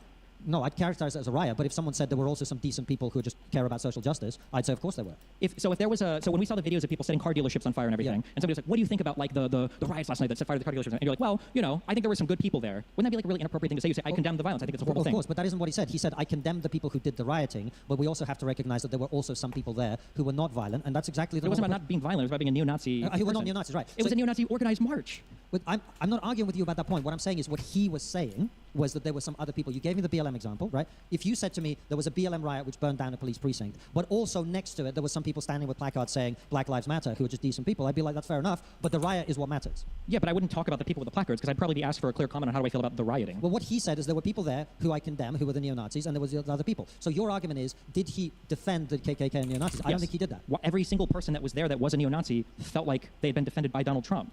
Their subjective feeling is not the issue here. It's literally definition the only thing that matters because they're the ones organizing the marches. And if Richard Spencer and these other guys are saying, yeah, I think Donald Trump made a nothing burger statement. The Unite the Right rally was reprehensible. And what happened there was atrocious. I don't defend it. I don't support it. I'm actively against it. I think it was horrific. And these people are terrible. I hate all of them. I criticize them all the time. You mentioned, by the way, earlier that I never criticize them. I'm literally the person who, well, not the person, I don't want to take all the credit, who came up with the concept of the woke right, for which I'm constantly attacked by all these retards like Tucker Carlson and Candace Owens and whatever, right? I believe in criticizing both the right and the left when they're going wrong. The point I was making is that Donald Trump did not defend the KKK and the neo-Nazis. He made a distinction between those people and the others. And he condemned the KKK and the neo-Nazis, which he did. Sure, I understand your perspective on this, but the people there felt like they were being supported. This exact same thing played out with the Proud Boys before, where he said stand back and stand by, and you can see the leaders of the Proud Boys and the Oath Keepers on Parler and Gab saying, like, oh, we heard you loud and clear, President Trump, and then they showed up on January 6th. You can see the organizers of the march, Jason Kessler, I don't remember the guy's first name, him, you can see Richard Spencer, you can see Enoch, all tweeted out or were given press interviews where they said, yeah, we feel like, Trump was supporting us. It was a neo-Nazi organized march. It's just a very weird thing, and Donald Trump has a history of this inability to criticize people that he thinks supports them for being violent. This happened a lot in the way These are all perfectly valid points on their own right, but they're separate from the only thing I've ever said about that, which is the people who claim that Donald Trump came out and said there are good people on both sides, and by good people he meant the KKK and the neo-Nazis. I don't think that's true. I don't think that matches the evidence of what he said. Sure, although to be clear, nobody made that claim in particular. They said that he said that there were good people on both sides, where one side was an organized neo-Nazi alt-right. Stand back and stand by. People do this all the time. They take the words out of context to present that somebody said something they didn't say. They're not but apparently every person understood him to mean that he was supporting the neo-Nazis. The neo-Nazis felt that way. The neo-Nazis are going to pretend that Trump supported them because it benefits them. That does not mean that if you read what he said or watch it in context, that is what he was saying. If he would have just said unequivocally, I deny. He said, I condemned the KKK and the neo-Nazis who were there totally, but there were also there people protesting about the statues. That is what he said. Sure, but there weren't those people. That's what he said. Okay. And so when people try and present him as not having condemned them, that's just factually incorrect. And I care about the truth, and I care about the facts. Okay. Those are the facts. I think the truth is really important, and I think using weird syntactical, out of context arguments to try to pretend that one thing was said when every single person understood a different thing, when you're asked to disavow a group of You neo-Nazis just got a couple more minutes up in here, Cinderella. Let me just play it out. that are marching, ostensibly supporting you as well, and your go-to immediately as well. I think there were, good people on both sides of that, and then you ham up all of these people that were supposedly just defending the tear down of a statue, and he went on to describe, there were a lot of people there who were just trying to save the statue. That's not true. That whole march was organized by alt-right people. If you listed a Trump statement, you come away thinking, oh, I guess maybe there were multiple marches or multiple protests, or there was a decent protest in the morning, and then the neo-Nazis came later. But I think a lot of times this one is pretty bad faith, I'll give you that. But I do think a lot of times he does try to engage in honest discussion, but this moment's pretty bad faith. I'm not going to argue with that. that's not true. There was a singular alt-right neo-Nazi march that was organized. That's the... there are both people. The equivocating between the two sides of the Charlottesville march was a disgusting thing to do. Well, only and when he could have been referring to when he said there are good people on both sides. Even just the way he's positioning himself in the debate, as if he's like, oh, like, let me give you the full argument, as if Destiny hasn't heard the full argument that Konstantin has, and he doesn't, and Konstantin's never at any point giving him the acknowledgement that Destiny does actually have a better grasp of it because he is an American, for one thing. He's not. Those would be good faith. I just don't see. I just don't see I don't understand why this is a hill that so many people want to die on. It was just a bad thing. Being an American, I kind of agree with Sleepy. Being an American doesn't necessarily have anything to do with it here. I just think of all the hills, this is such a bad one. I'm just saying that's why he understands that he actually has heard this argument that Konstantin's giving, and he is that is actually just if we go through and watch the clip, that's just a really willfully ignorant statement, in my opinion. Okay, that's fair, I guess. I don't know. I've been in debates before, and knowing full well that the person I was debating with already knows the argument that's about to come out of my mouth, I still felt compelled to restate it anyway. So I don't know if I attribute that entirely to being bad faith. I think for me, just the whole defense of the Charlottesville thing is kind of bad faith, because it's come on, dude. Those were fucking Nazis. What do you mean? What are you doing with? There were fine people, bro. Marching to me, Nazis, I don't care about what the specific argument was. To me, it's the what is the device, what is the mechanism with which he is arguing on, and I feel like it was a bad faith mechanism. Well, fair enough. Abstracted away from the particular issue. Fair enough. But yeah, pointless that's statement to make of saying, well, there's some people, there might have been good people. Let me That's just true play of the it Nazi out. regime, that's Just true a of couple everything more in all minutes of human here. history. Why even bother saying that unless you're just trying to obfuscate when you're being I'm accountability almost for a group of people that You can have this as well. argument We with some... should finish with some final thoughts, guys. We are getting out of time here. All right, well, final thoughts from me is that I'm glad we managed to actually have a conversation. It's been a lot more enjoyable than the first part of it, because I think when people talk, even if they don't agree, I think that's good. I think that it's helpful to understand that yeah, but putting people in everybody tribes and fucking says ascribing that. the worst opinions that you wish they had so you can argue with That's them fine, is I not don't the way to care. I actually don't have conduct a problem public with him debate. saying that. I think those of you who don't agree with me might have seen that I don't hold some of the opinions that you hope I hold in order that you could disagree with them, and that a lot of my opinions are actually quite reasonable and rational and based on the logic and facts of what I see. Doesn't mean you're going to suddenly start agreeing with them, but at least they make sense and there's a coherent worldview. So I'm very grateful for all of you coming out, and thank you very much for being here.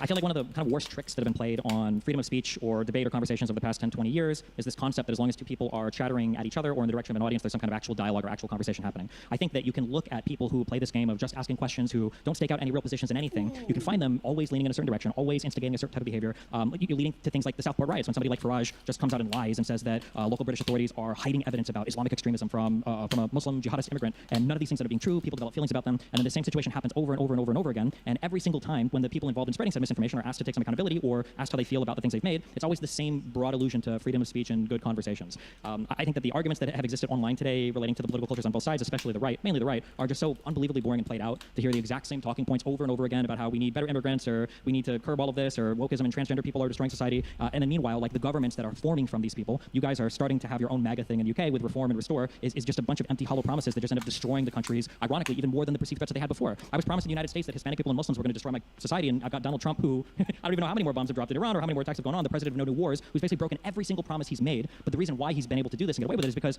the entire foundation that people drove towards voting for him was created on complete total lies. And I don't know, I hope at some point in the future, over the next year or two, I know you guys still have some real journalists in this country, we've lost basically all of them in the United States. I hope that people force the epicentrists to kind of like take stronger positions on things, to not get upset and to put down their microphones when they're actually asked challenging questions about the positions they hold, rather than being allowed to endlessly demagogue about the positions over and over again without giving any specifics, and then to just repeat the same empty, hollow talking points they've had for the past decade that have basically achieved nothing. That's my feeling on it. Please put your hands together for Konstantin Kisin. There we go. And that does it. All right, let's watch some I went to the fundraiser to deposition support my friend highlights. Nita Lowy. All right. Excuse me. Oh, actually, before we jump in there, any commentary you wanted to add there, Cinderella? I know you jumped right on in.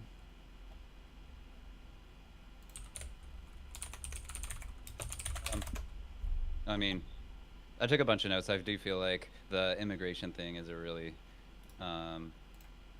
like hot topic right now. I feel like it's something that even young people are like getting really into right now. So The immigration I don't know, thing?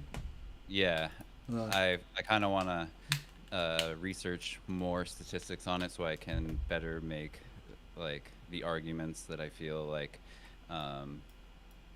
convey like the positives that immigration yields, right? Yeah, I mean, one of the big ones I often talk about is, like, I often hear people say, like, oh, you know, they're taking all this tax money, blah, blah, blah, blah, blah, blah, blah. But if you look at it, immigrants actually, like, the last, like, it's not even a net positive. It's like a net massive positive. It's like some 200 billion in tax dollars versus, like, you know, and the biggest estimate's like 50 billion in expenses. Yeah, in expenses, and it's like always for like, you know, like a medical situations, for example. It's always like emergencies where they had to go to the emergency room because they can't like go to the fucking doctor because, you know, they don't have insurance or anything, and they can't exactly sign up for like programs because you need like social security number and shit like that. And then the other one, which is like, oh yeah, they're here to vote, which is obviously untrue. There's no information to support that. The only one that kind of makes sense is they'll say like, oh, they do it so that it skews the populations in certain states so that Democrats, you know, have more seats in the House. But if you look at it, I think if you took out all the illegal immigrants in the country, it's either like, it would be like, I've seen ones that say like Republicans would lose a seat because in Texas, Democrats might lose a seat because of California, or it might just stay the same. But like the difference in actual seats in the House would be pretty minimal. So it's just like in almost every single one of these arguments, it's just overblown. And then there's the crime one, of course, which is the easiest one to deal with, which is like, well, you know, U.S. citizens commit crimes at a higher rate than illegal immigrants. Legal immigrants commit crimes at a higher rate than illegal immigrants. And that all, of course, makes sense because, like, if you're here illegally, you're probably trying to keep your head down and not get noticed. So it's just not very good arguments, I don't think, in my opinion. Definitely. Yeah. Yeah, no, and I think there are like good arguments against, because I think overpopulation is another one that gets talked a lot about. Overpopulation is not a real world problem. Yeah, exactly. And I think that one's a lot easier to deconstruct. But especially because we have a birth rate that's below the replacement rate, like. And it's like on its way to being below the replacement rate, something like that. I did think it was like slightly pedantic for Destiny to go on about the unprecedented, like the use of unprecedented, how he was using it. Yeah, I know. I was. That was kind of annoying. I was like, "Are we really arguing about this?" We're like 15. I literally said, I was like, "Oh, good. We're 15 minutes into debate, and we're arguing about the definition of the term unprecedented. Wonderful." Yeah, exactly. And I feel like he was kind of saying, like, "Oh, that everything that's new that's happening is unprecedented, right? So like that's not a big deal." And then he was like later making the argument that Trump's doing all this stuff that's unprecedented, so it's bad. Yeah. You shouldn't have even taken that argument. You shouldn't have even gone down that pedantic argument with him in the first place. But like after a while, once they sort of got into it was like, it mellowed out and got into like a somewhat more interesting conversation. You know, but a few fun little sparks at the beginning. I do think it's also, though, like, I guess to some extent worth investigating, like, why people believe this, that the amount of migration is so much more significant over time. And maybe, like, there are real, I mean, I imagine that there probably are real inflation of numbers over time, like, can change, right? And all of that, but I don't know. I just feel like it gets wrapped up in this moralized language where they're like super loading all these terms, and I do feel like having a debate style like they were having, but with visualizations, I think that could help a lot too. I don't know. I think that would be interesting, but that's that's like an aside thing from the actual debate. Yeah. Fair enough. Well, now we are gonna watch deposition stuff. So let's enjoy. All right. Yeah, I guess the one other thing is just the preservation of culture is the thing that he kept going on about. That was the one other thing I took. Yeah, that's a great replacement argument. I'm not like the biggest fan of that, honestly.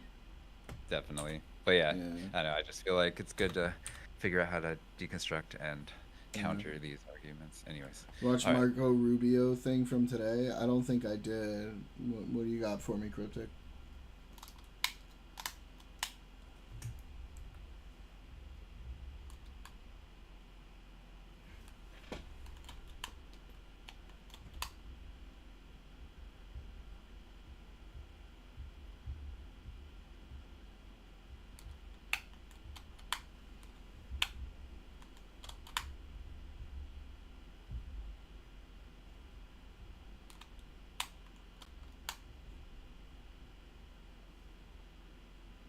You gonna link me? Okay.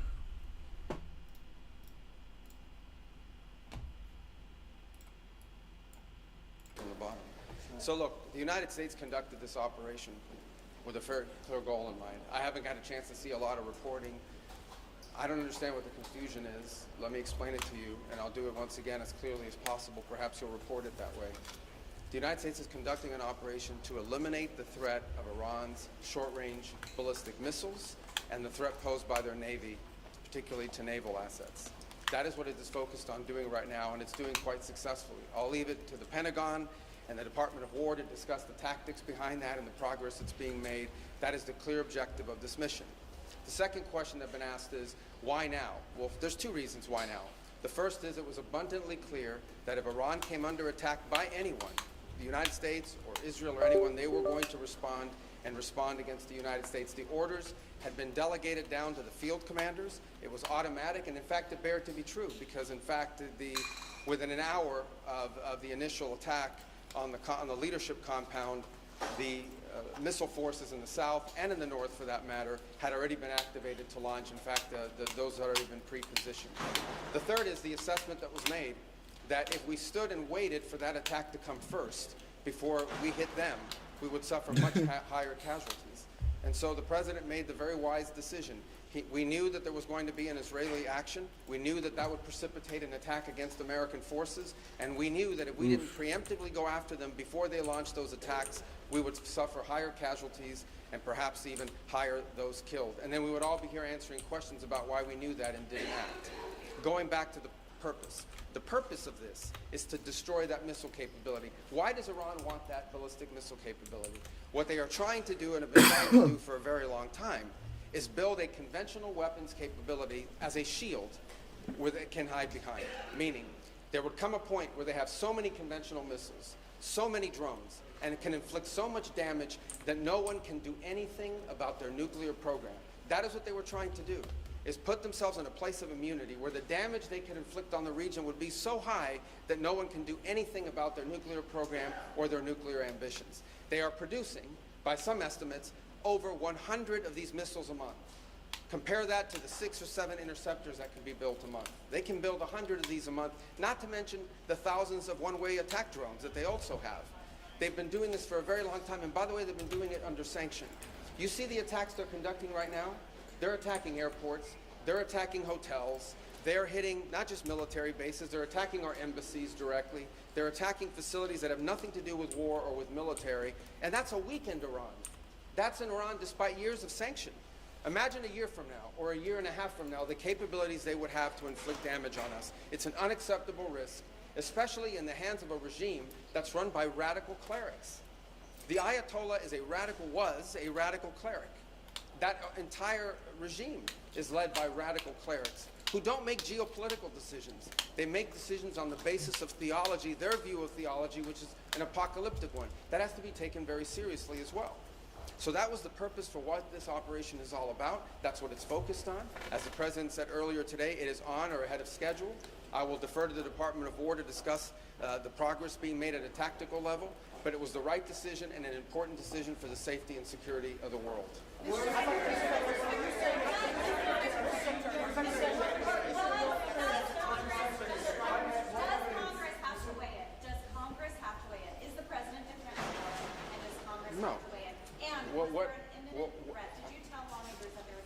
There absolutely was an imminent threat, and the imminent threat was that we knew that if Iran was attacked, and we believed they would be attacked, that they would immediately come after us. And we were not going to sit there and absorb a blow before we responded, because the Department of War assessed that if we did that, if we waited for them to hit us first after they were attacked, and by someone else, Israel attacked them, they hit us first, and we waited for them to hit us, we would suffer more casualties and more deaths. We went proactively in a defensive way to prevent them from inflicting higher damage. Had we not done so, there would have been hearings on Capitol Hill about how we knew that this was going to happen and we didn't act preemptively to prevent more casualties and more loss of life. The U.S.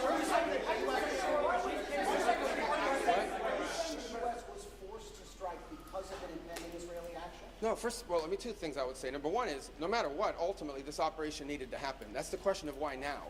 But this operation needed to happen because Iran in about a year or a year and a half would cross the line of immunity, meaning they would have so many short-range missiles, so many drones, that no one could do anything about it because they could hold the whole world hostage.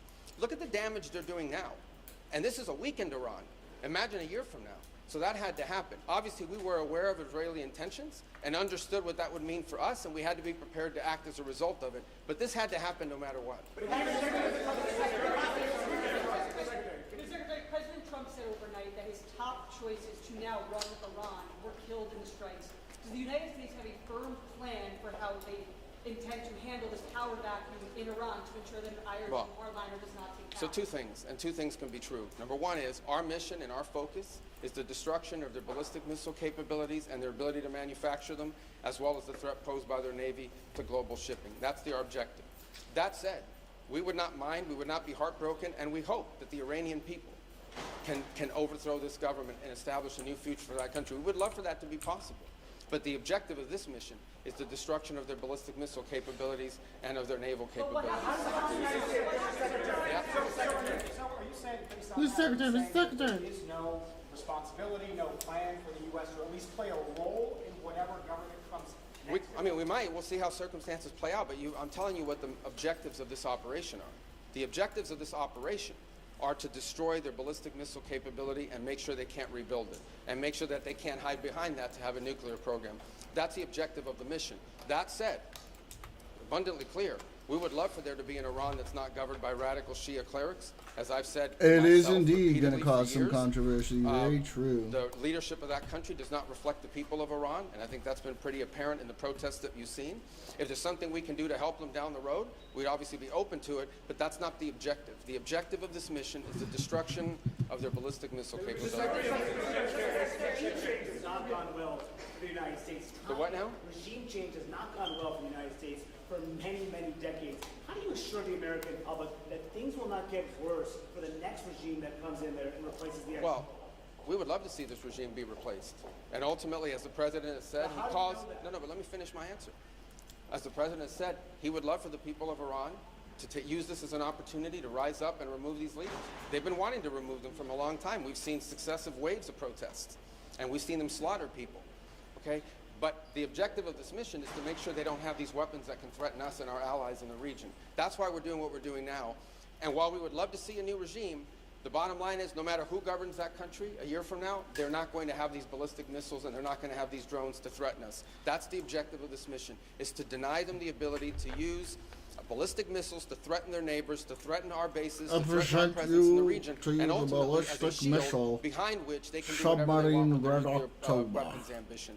We were not going to let them hide behind that, and that's why this is such a critical mission to undertake now, while they were at their weakest point, and not a year from now, where they could inflict even more damage, and perhaps already be behind that point of immunity. Go right here behind. Go ahead, you and then you. Yes. Your critics in Congress have said that they should have a role, they should be able to weigh in here, and there are going to be war powers resolutions votes in Congress later this week. Why not notify Congress ahead of this, and does Congress... Well, we did. We notified Congress. I mean, we notified the Gang of Eight. We notified congressional leadership. There's no law that requires us to do that. The law says we have to notify them 48 hours after beginning hostilities. We've done that. I think the notification went today. But we did notify members of Congress in advance. But we can't notify 535 members of Congress. Vote to authorize the law. They told the gang. Congress can vote on whatever they want, but there's no law that requires us to... The gang gets notified. Do that. And I want to say something, because I see people on TV. Look, that's fine. If they want to take a war powers vote, they can do that. They've done that. They've done that a bunch of times.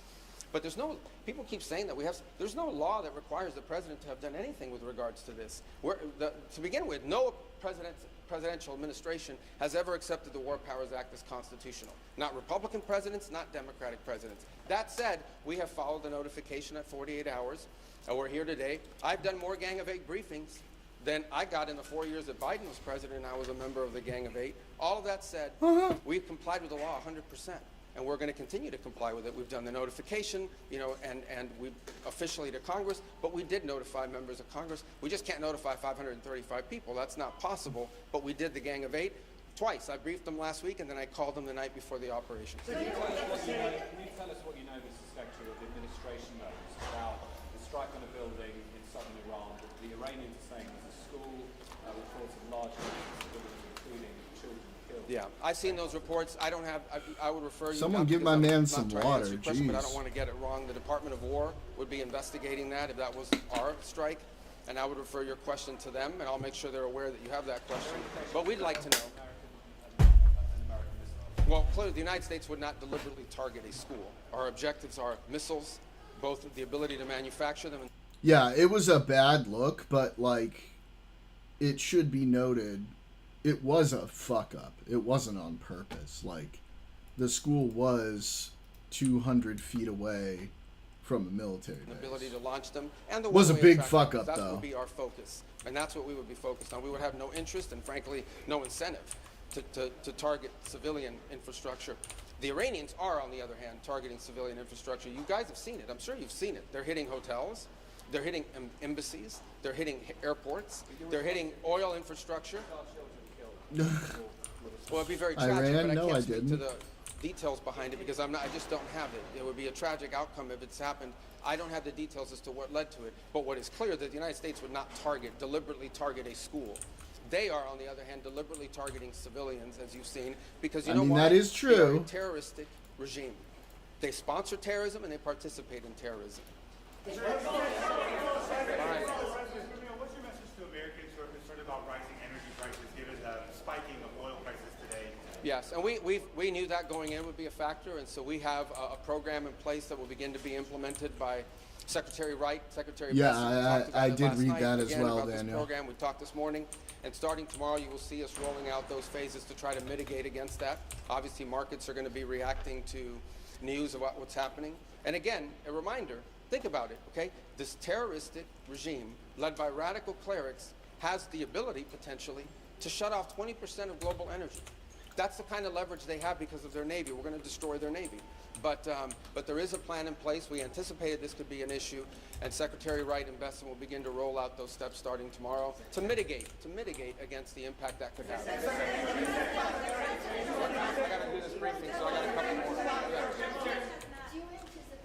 He's got a briefing, guys. He's got to go. Well, we don't. Let me say two things about it. Number one, the president always has the options to undertake whatever operations he decides to do as the commander-in-chief.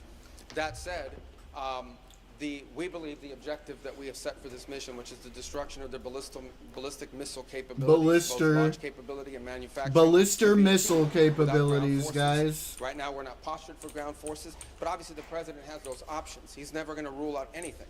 But right now, our focus is on the destruction of their ballistic missile launchers, their ballistic missile stockpiles, and their ballistic missile manufacturing capability, as well as their one-way attract drones and their Navy, because of the threat it poses to global shipping. How long is All right,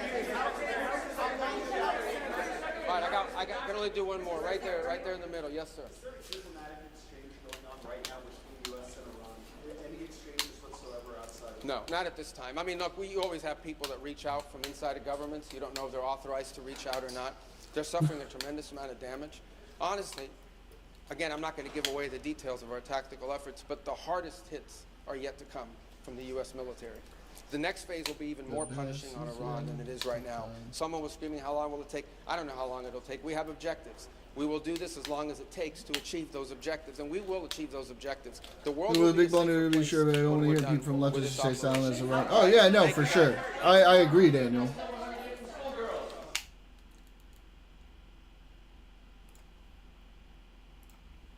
All right. I have There another. are photos that are being released of the secretary. Let me go back to the I, beginning. I went to the fundraiser to support my friend Nia Lowy. All right. Excuse me, can I interrupt? I have There another. are photos that are being released of the secretary as she is testifying from inside this room. Can you please advise me as to whether or not that's permissible and consistent with the rules, particularly given that we have asked for a public hearing? I know, There are look at that. photos that are being released of the secretary as she is testifying. Can you please explain how that I'm can done occur? with this. If you guys are doing that, I am done. You can hold me in contempt from now until the cows come home. This is just typical behavior. We will go off. Oh, typical behavior. Oh, for heaven's So I would sake. like to understand how that's permissible. Before the hearing was. It doesn't matter. Doesn't matter, you abiding by the fucking same retard. rules. I will take that down. Yeah, So well, I would like to take a break at this moment. yeah, I'd like to have I'm a done conversation. for now. Go off the record. Go off the record. Ooh. We'll go back on the record. The majority's time had approximately 5 minutes left in it. I believe that the witness or her counsel would like to make a quick statement. Thank you so much. We've just used the break because we learned during the process of these hearings that the committee was violating its own rules. between members tweeting and sharing pictures of what is going on inside this closed hearing. And then she came back. A She hearing did that we not have asked run. repeatedly to be open to the public. True. Chairman Comer was gracious enough to engage with me on this matter. We asked specifically to invite the press in, since the committee had already made decisions on its own unilaterally to release pictures and other things that are going on in this room. He indicated that he wanted to speak to that himself directly. I'd like to just say for the record, we find it unacceptable, we find it unprofessional, and we find it unfair. We are looking forward to this being conducted under the rules and being conducted consistent with the expectations of how members of Congress, I know, take this matter so seriously and do it in that vein. We would also like to just indicate as a practical reality that we are here in good faith.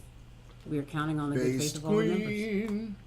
Thank Queen you. Killer. Chairman Comer. Yeah, I'd like to state for the record, I've advised my members that no photos or videos during the deposition can be released. I understand the posted photo was taken before the deposition started. We will, that will not happen again, and we will look forward to continuing with the deposition. I'd like to make just a clarification there, Mr. Chairman. It was taken in this room after the witness sat down. It is not a basis that because she had not started speaking that it would be appropriate for there to have been a release of anything that was occurring in this room. And we have made clear that that's not allowed, and I will also say we were disappointed that the Secretary's opening statement was leaked to the press before she... Yeah, but no, not a single consequence for Lauren Boebert. Like, over and over again, she shows herself to be a fucking buffoon, and nobody ever holds her accountable. She even gave her opening statement. So the Secretary's statement was not leaked to the press. It was provided, as with other witnesses, including Mr. Wexner, who provided his before giving. Hers was given simultaneous. And so what we don't want is the Secretary to be treated any differently than other witnesses. That seems to be a consistent pattern, and we would love that pattern not to continue. We've gone to great lengths to make all the accommodations that you all have requested. So we will, again, the members have been advised that is unacceptable. So Thank you. we look forward to continuing the deposition. Thank you very much, Mr. Chairman. I appreciate you addressing it. Ranking Member Garcia. Thank you. No, I just want to add it's completely unacceptable that oversight Republicans and its members in this moment chose to violate both committee rules and the agreement that they negotiated directly with Secretary Clinton. Now, the Clintons requested a public hearing specifically to avoid this exact situation. And then got Now, away Secretary giving Clinton a hand has job in offered a to theater continue during a play. speaking Maybe she worked those magic fingers on throughout the Coomer. deposition if we also allow the press to come in and on the record. Now, the majority has continued to refuse this. I want to make very clear for the record that oversight Democrats agree today they should be allowed here into the deposition. That's been our position from day one. Thank you. And with that, the majority will conclude its first hour. We'll go off the record.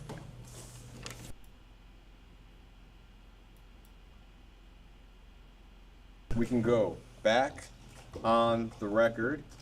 I understand council has something that they would like to say before we get started. Yes, I would.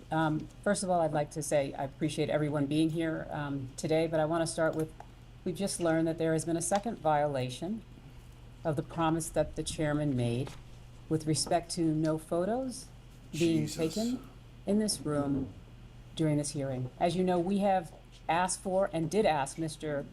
Comer for the press to be invited in. They are sitting right outside, literally. He has been speaking with them, and we have been asked that they be invited in at the last break because we learned that there was a member who was sharing photos from inside this room in violation of this committee's First own of all, rules. not Hillary We family. have She now been just looks presented with a second self-imposed. photo. Competent and answers questions. We as Americans select their goddamn it and said. The witness, Secretary Clinton, while she has been testifying in this room. That is completely inconsistent with the rules. It's completely in violation, and it's also in violation of the promise disappointed that Mr. Comer head just shake. made with respect to it would not happen again, and indeed it did. And so I would like to ensure that when we go back on the record and when Mr.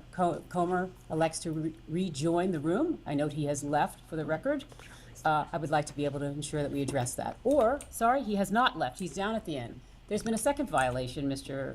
Chairman, so now I do really feel that it would be appropriate for the press to be invited in because someone has already violated the commitment and promise you made that there would not be any further violations. You have a copy of the picture I am confident that one of the individuals here can share with you a copy of the picture, and I would rather that at this point we invite one of the press individuals in. here. We're gonna show the photo. It's from who? I believe it's from the same influencer. Yeah, fucking Benny Retard Johnson. Emily, go with Andrew to make sure we have the same. Oh, please, she is. Yep. She's handling it so well. So well. I'll tell you, Hillary, she really looks like she knows what she's doing.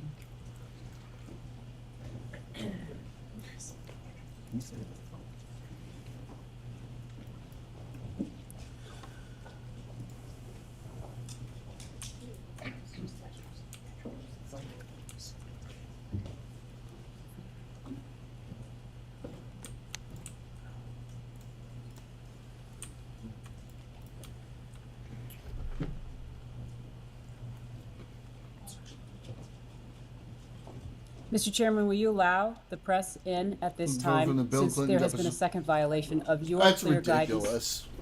guidance that That's no fucking further ridiculous. pictures. To confer with the chairman. Go off the record, please.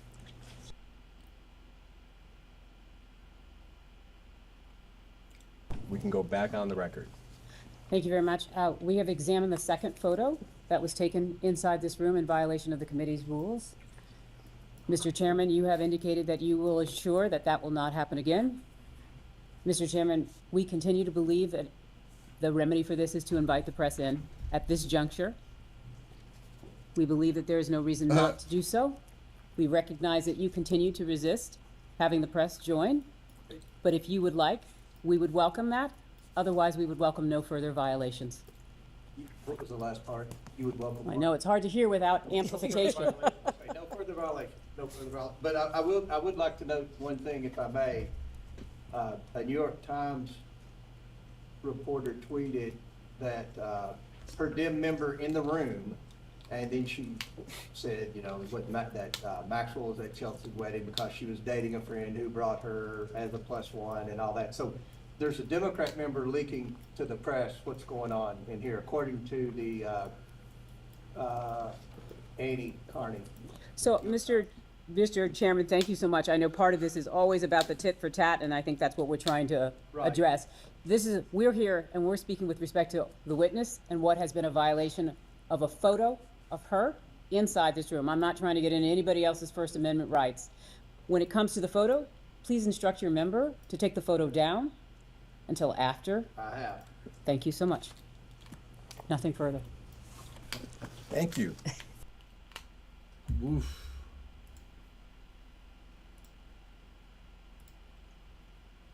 You asked the question. I'm going to answer your question. Now you're gonna yell This at was me? what I spent You're my going to yell at time me. doing. I'm a I survivor spent trying to look out for other survivors, trying to and protect I one was of them. taking care You of waited the 6 people months who to get lost here today. 3,000 6 months, lives. and now Yield to Ms. Mace. Thank you, Mr. Chairman. Madam Secretary, thank you for returning this afternoon.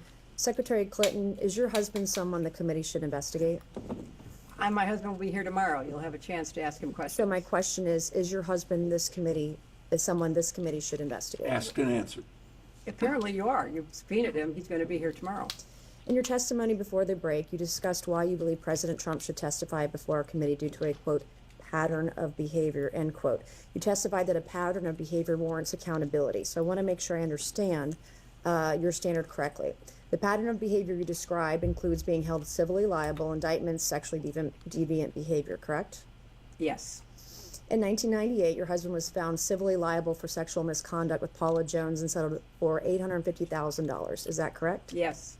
By your standard of pattern of behavior, should your husband testify before this committee? He is testifying tomorrow. On December 19th, 1998, President Clinton was impeached on charges of perjury and obstruction of justice, which directly related to his extramarital affair with Monica Lewinsky. Is that correct? Jesus Christ. And your husband was impeached for perjury related to sexual behavior, correct? I didn't understand what you said. Your husband was impeached for perjury related to sexual behavior, his sexual behavior. He was impeached for several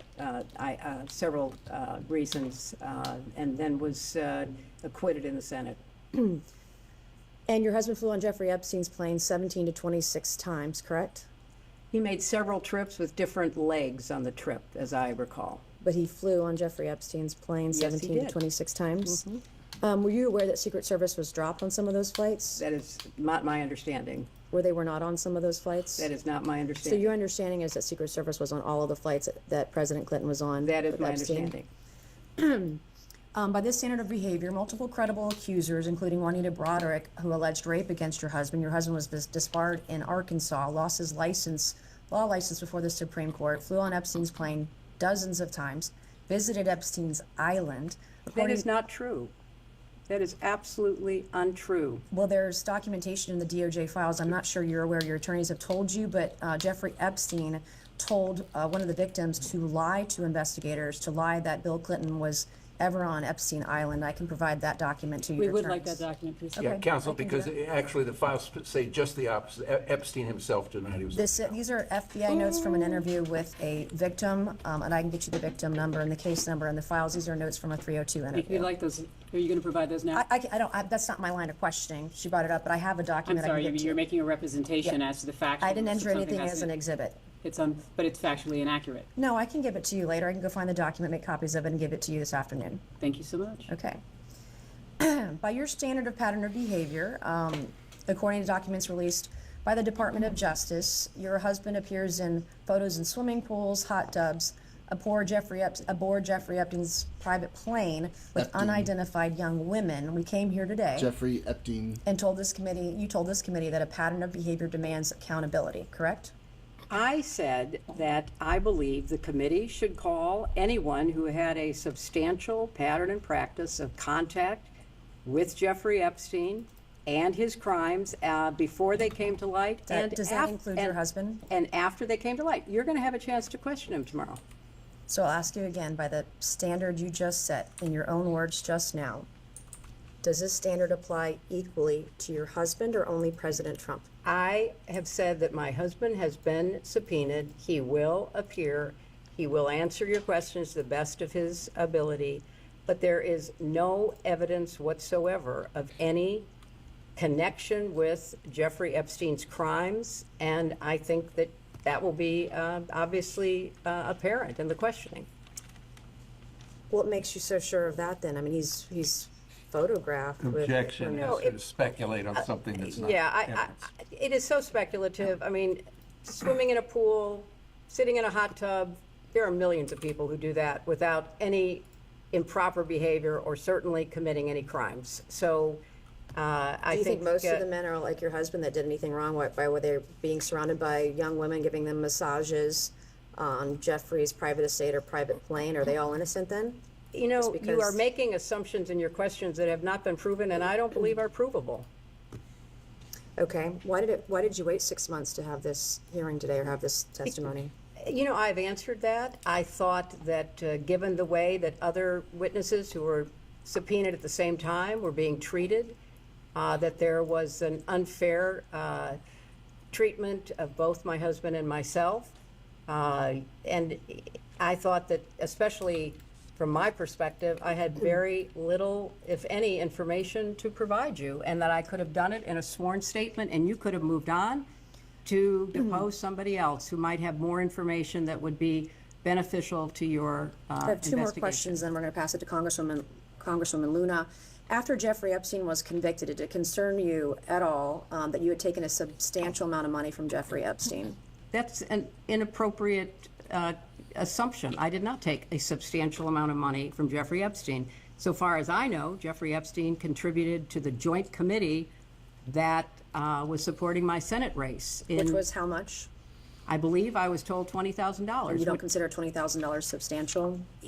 I do not consider it relevant to me because I have no recollection that I ever knew that he gave any money to So the you joint didn't talk committee. to your donors that gave $20,000 to your campaign? My understanding of the rules back then is that there was no coordination between the committee and the campaign.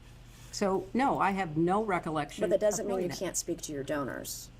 That doesn't prohibit, the law does not prohibit you speaking to But donors. I didn't know he was a donor. As far as I knew, he was not a donor until I learned this in Did it preparation concern you at for all the that Ghislaine testimony. Maxwell was heavily involved with people you knew and were close to? I knew people that I knew her. Yes, that's true. And you didn't You just shrugged, you didn't want to look into it, or You know, have any nobody, question you about know, it? until her crimes were revealed and she was indicted and tried and convicted, I don't think people knew What up, Casper? very much about at all And what then she how do was you know doing. Yeah, I mean, we could watch them I like know over a Howard couple Lutnick days. because if when you guys I wanna do was that. senator, on 9/11, the firm he headed, Cantor Fitzgerald, suffered the greatest loss of life. As I recall, something like 650 of his employees were murdered by terrorists that day.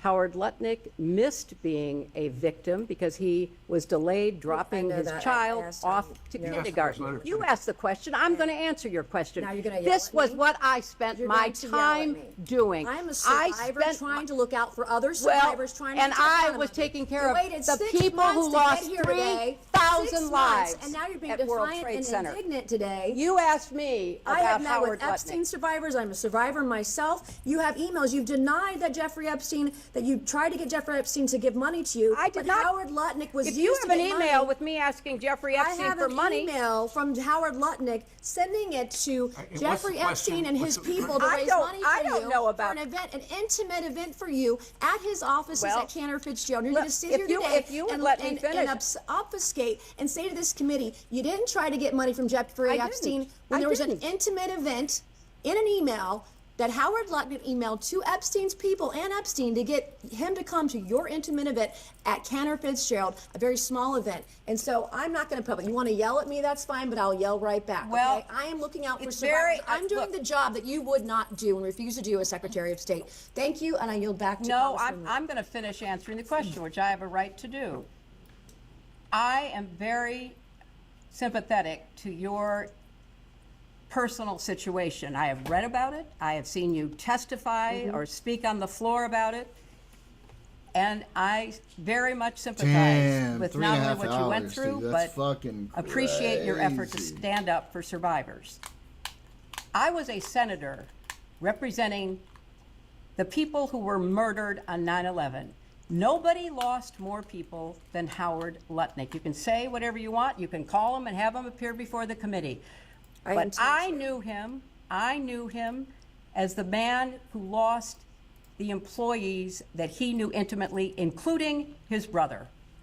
And he was so I between worked. you and Let Jeffrey her finish Epstein her raising answer, money please. for you. Let her finish her answer. You know what? If you don't want to hear what emotionally affected me, that's fine. But that's why I know Howard Lutnick. I went to the memorial service every 9/11 after the formal service was held. I see what you're doing with here, all, and you're with all I of see what his you're doing people, here. the families. Between you and Jeffrey Epstein raising money for your Well, campaign. you know, Howard Lutnick and I did Thank work you. I will together now yield because to we had a Congresswoman lot of Leno. victims Thank you. to take care of, and we worked together to rebuild downtown Manhattan. That is how I know Howard Lutnick. She's probably thinking like, I can't believe I'm doing this shit again after fucking Benghazi. I do think you should be talking to me. I think you should have Oh. called me. I did take those plane trips with him. No. And you have a right The to ask audio's those only on questions. one side. I hate that. So I'm glad to be here, and I understand what the oath is. I have to be honest with you. You know, I'll be 80 years old if I live to the next birthday. I don't remember everything that happened 24 years ago, but I do remember some things, and I will tell you what I remember as best I can. She's been described on being on a 2002 Africa trip and providing massages. Was she or any other young can do female on pretty that trip good, Bill underage Clinton. at that time? I'll tell you one Not that I'm thing. aware of. I did not have sexual relations with that woman. Did you ever receive a massage or have physical contact from her or anyone else on that trip? You've seen the pictures. There was one time when I was sitting up and I got a back rub, a neck rub. Okay. And I think Shantae did it, but I'm not sure. I wish Shantae had told me. I liked her. Oh. But I didn't think it was anything unusual. I can't tell you how many airplanes I've been on where rich people asked me to go and they had someone offering massage. You know, all these boats that you go on and all that, they all do that. Did you ever visit Epstein's Little St. James Island? No. We have Virginia Guffrey, who has testified seeing you on the island with 2 young girls. Did this occur at all? Okay. Why do you think she would have made that claim? Objection, speculation, he can't possibly. Have you ever met her or any other Epstein associated underage girl? Not to my knowledge. In Fuck Epstein's off, 2016 Daniel. deposition unsealed in the DOJ files, he refused to answer if you were accompanied by 2 young women who were approximately 18 years old on the island. Were any such women potentially underage with you? I know you've stated that you were not there, but did you have any interaction with the said Objection to individuals? the foundation of the question. He's already stated he was not on the island. You're now asking about a claim of the Fifth Amendment by Jeffrey Epstein. Okay. Is it possible, and in your opinion, that you and or your wife were targeted as a means of an intelligence gathering operation? Object to the by form of the Jeffrey Epstein question. and Ghislaine Maxwell? Object to the form of the question. No objection to if he knows that they were targeted. I believe that's what she asked. No, she said, is it possible? So she's asking him to speculate instead of asking him, does Do he you know? Do you know if you were targeted at any point? I don't, but I don't. I'd sort of be surprised, but I'm not. I don't know. Mr. President, before we left off, I asked you to characterize your relationship with Mr. Epstein. I asked you if you considered him to be a friend. You said you did not. Is that right? I said we were friendly and we had a cordial relations, but I didn't know him well enough because we had almost no contact beyond what I described. At this time, I'd like to introduce what will be marked as Majority Exhibit 13.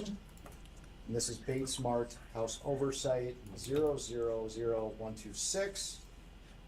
And while it's being passed out, this is a letter from a book of letters, which Yeah, was it's his compiled 50th birthday. Jeffrey Epstein's 50th birthday. The questions. Yep. Mr. President, do you recognize this I do. letter? And for the record, does this appear to be your handwriting and signature? It is. And why did you write this letter? Why did I? Because I was requested to contribute a nice letter. Agreed, for Daniel. his birthday. My God, that would be who something if asked we you ever actually to got to see him write the testify. letter? I don't remember. Would Miss Maxwell have I asked you? don't know. I think someone on my staff asked me. Now, there's a word that our committee has not been able to identify, and in our defense, the Wall Street Journal has not been able to identify. Imagine being on his staff. Can you please read the letter for the record? Yes. It's listening, isn't it? Couldn't lasted so long across all the years of learning and knowing, adventures and errors, and still to have your childlike curiosity, the drive to make a difference, and the solace of friends. Not a bad letter. And because we haven't been able to identify that word until now, what did you Which mean? word was it that you could not? Solace, you couldn't, No, errors. errors. What Were did you I mean? refer- Anybody who's lived 50 years and done anything has made mistakes as well as progress and done things.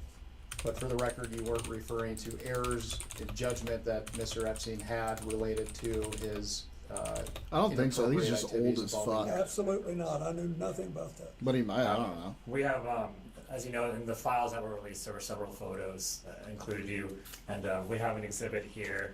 That's just one of the photos, and Exhibit K, Minority Exhibit K, Yep. and we'll have that passed around. And what we're trying to get at is some context for the public on whether you remember this photo and any details you may be able to provide us about it. So do you recall the details of this photo, or recall the photo being taken? No, I don't think I ever knew the fellow was taken. Okay, and for those who can't see it, it's a photo of you in a hot tub. There's a person next to you here.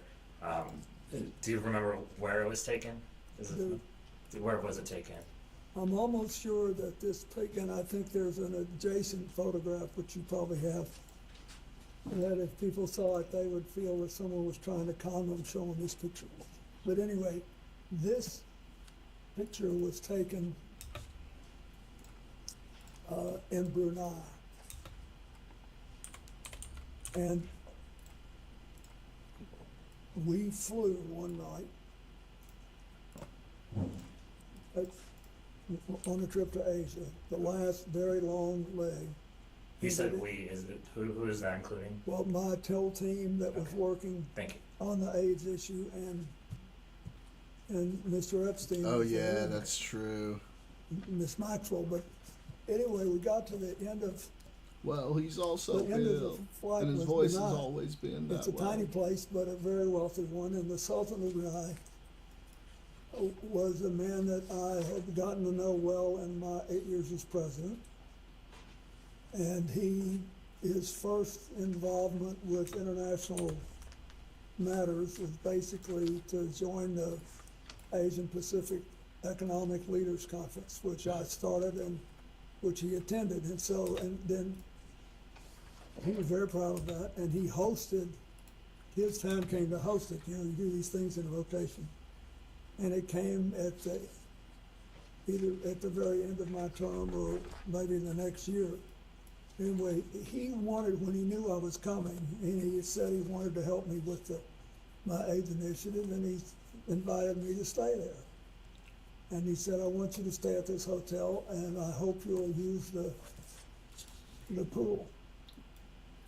So I did, and then I got out and went to bed, exhausted. It was a nice pool. Just for the record, there's another picture that also shows this as part of the larger pool area. Do you all have that so that he can refresh his recollection with respect to that? We should have it. It's quite enlightening. If you watch this, Yes, it's noted. it'll Yes. give you a different feel. Thank you. Okay. We don't have it with us right now. Okay, We do thanks. I just have wanted it to as make well. sure he knew the And so context. were there other people in that pool or hot tub with you as well? I don't think there's anybody in the hot tub. I didn't forgotten that there was anybody in the hot tub, but I'll be honest, I was so fucked up, I don't even remember. it was big, but it was about.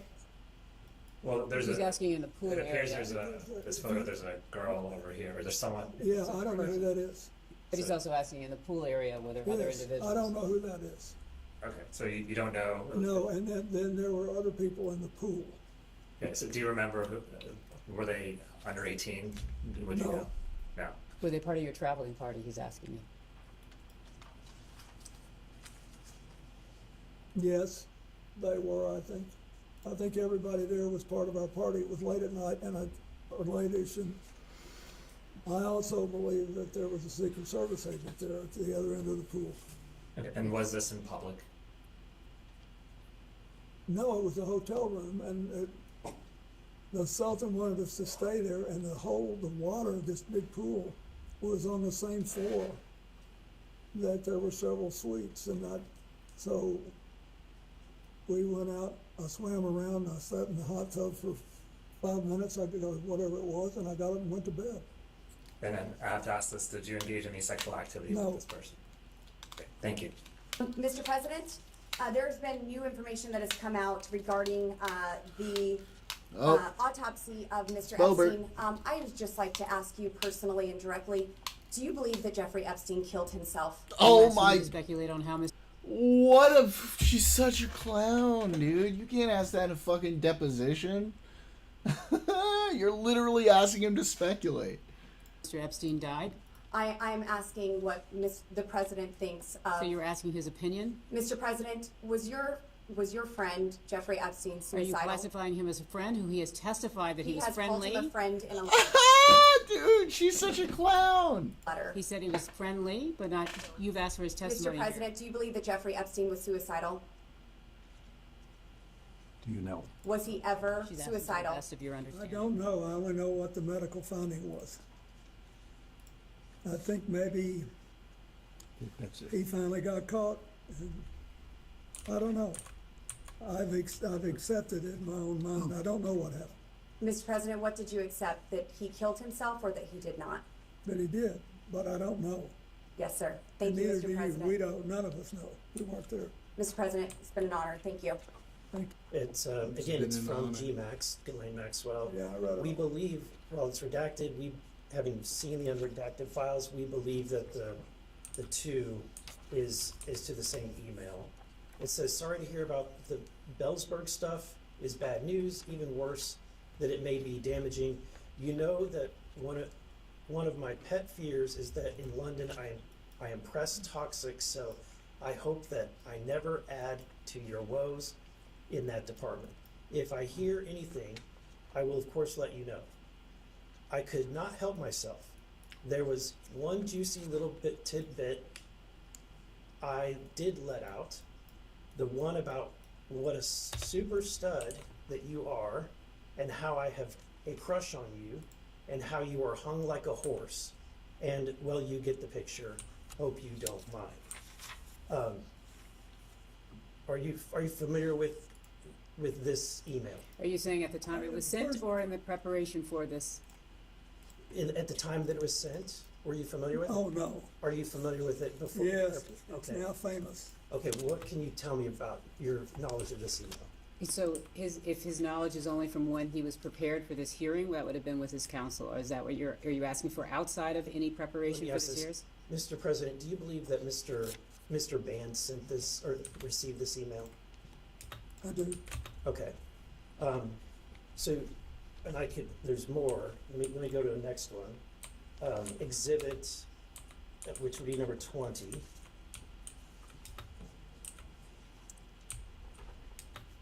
And the answer is, I don't know. There's no question.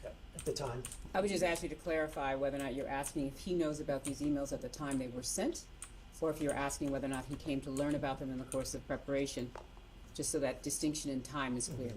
Okay.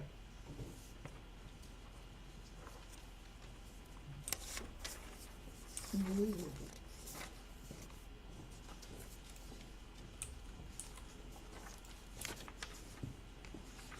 I believe this email is also very short. It's just at the top. Again, it's from the WJC email, same one. And it says, this email is silly. I want to spank bottoms tonight. Who's it from? It's from the same email account, the same email that has been used before, the WJC email. What was your knowledge of Mr. Band's relationship with Ghislaine Maxwell? I knew he was, basically, he contacted her the same way that she represented Epstein on things. I did not know, nor did I need to know, that they had a personal relationship for a Did they have while. a physical relationship? Are you asking him whether or not they had a physical relationship? You believe they had a physical relationship? I don't know for sure. And But just to be it's- clear, you said it, but you did not have a physical relationship with Ghislaine Maxwell. The President's not. answered that question multiple Absolutely. times. Your statement in 2019 about only meeting with Jeffrey Epstein on 2 occasions briefly. That is not was a correct, I'm gonna object to that characterization. I That is believe- not what the statement says. Okay, so the You're third reading the paragraph Daily down. Beast article. So to be which clear, is 11 by the way, and on the third paragraph down, it says, in his Monday They're so statement, funny. Clinton said he had only, quote, one meeting with This is Epstein in his wild, dude. Harlem office in 2002, and around the same time made one brief visit to Epstein's New York apartment with a staff member and his security detail. Those are the two That meetings is in that were addition to referenced. this. So the Daily Beast, Bill Clinton failed to mention his intimate dinner, statement 1995 described dinner trips. with Epstein. That's by Pilar Melendez on the 11th of July, 2019. All right, Mr. What? President, your statement saying, only met with Epstein briefly twice, was that part of an effort to cover up your close relationship with Jeffrey Epstein, correct? Object to the form of the question, misstates the record. She's asking if you were trying to mislead the public. Oh, no. Okay, how many times did Ghislaine Maxwell visit your home in Chappaqua? I have no idea. Who invited her? Well, I don't know. I don't know how, Okay. she may have been, Mr. President, that's it. Okay, Hillary had political events there. okay, so is it is it to your knowledge, was she at your home in Chappaqua likely because your wife had her over for Senate events? That's what you testified earlier today, correct? That's not what he testified, but please ask the I would question like as him to to what he would clarify. actually, thank you, I appreciate that. I do not know, but if you are Okay, Mr. President, implying the you don't know. reverse, I will volunteer something. She was never at my house in Chappaqua for any personal reasons. I didn't say anything for anything No, personal. you didn't, but you have a great tone in your voice, and you're very good at it. Thank you, I'll take that as a compliment. I am It is a very good at it. compliment. Thank you, and I did not go to Yale Law School or any law school for that matter. Mr. President, did you ever make any kind of attempt to influence the media's coverage of Jeffrey Epstein? No. At this time, I'd like to introduce what we've marked as Majority Exhibit 23. And this is Bates number EFTA 02792895.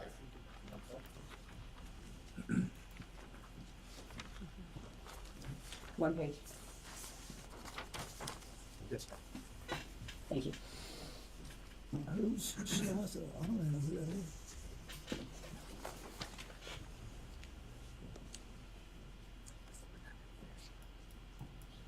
And this is email from Virginia Giuffre, an Epstein victim, that alleged that you walked into Vanity Fair and threatened them not to write sex trafficking articles about your good friend Jeffrey Epstein. Mr. President, is this true? No.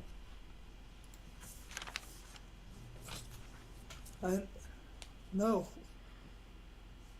Not no, hell no, not close, no. Why do you think Ms. Giuffre would make these claims? Are you asking to have an opinion I don't about know, Ms. but- Giuffre's point of mind? Can we not do that? Like, ask him about the facts that he knows, as opposed to asking about the facts in other people's minds. Mr. President, have you ever asked any other publication to shut down a story related to Mr. Epstein? No. Well, that's from today. Alright, guys. I'm gonna do dailies. And, a little tired, so finish it up after that. Ring. Let's see.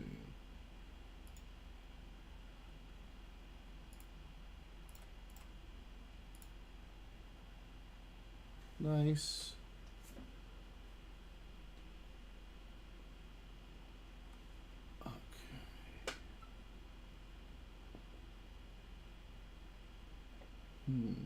Beam, rings, vault, the pommel horse.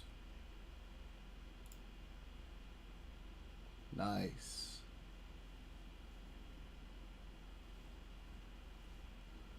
Rank, position, station, standing.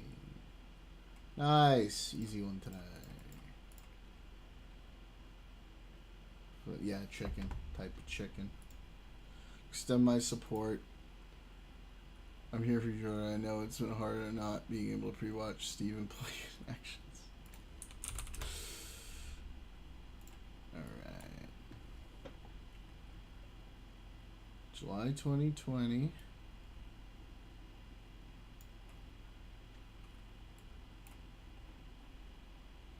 Is this Thailand? I think that's Thailand, right? Yeah, that's Thailand. So Bangkok.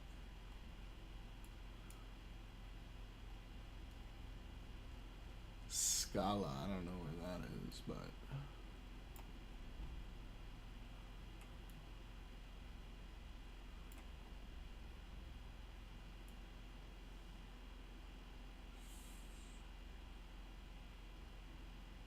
I guess around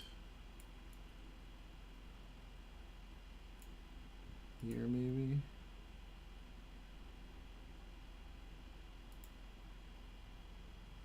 Oh, not bad.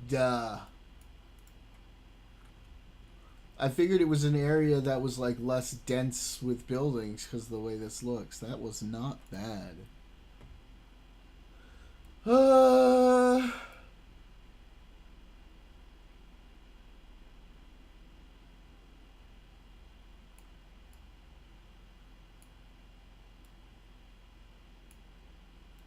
Like the 50s or 60s. Ooh.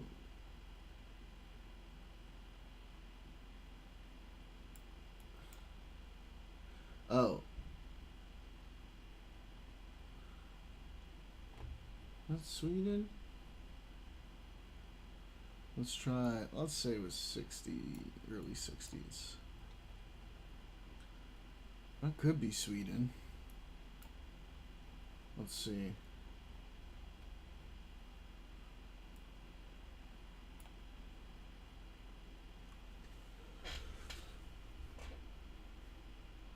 Or what is that?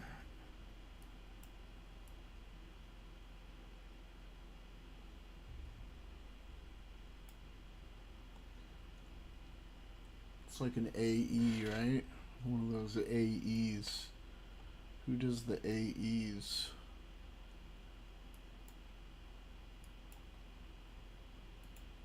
Maybe it's Denmark?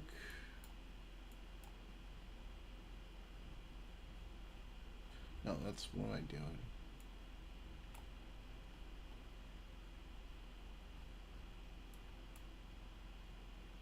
Yeah.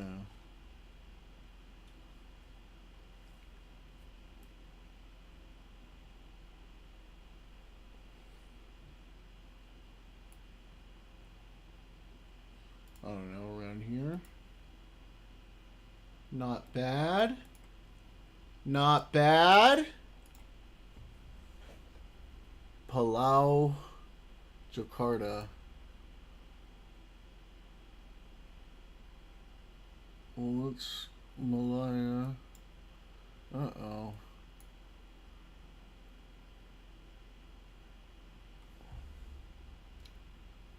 Palau.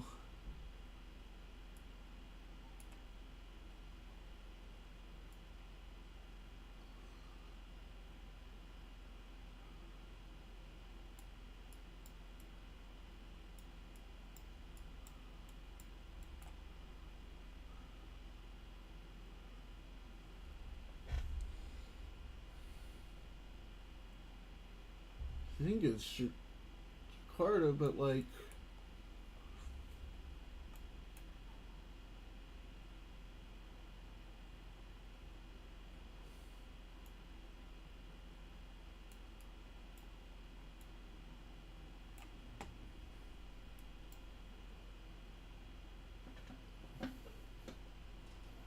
This is in English, which makes me think the Philippines.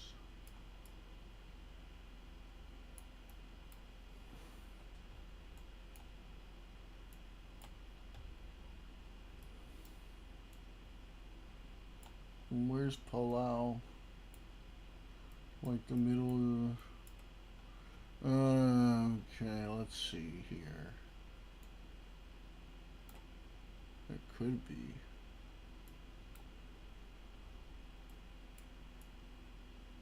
Jeez, dude.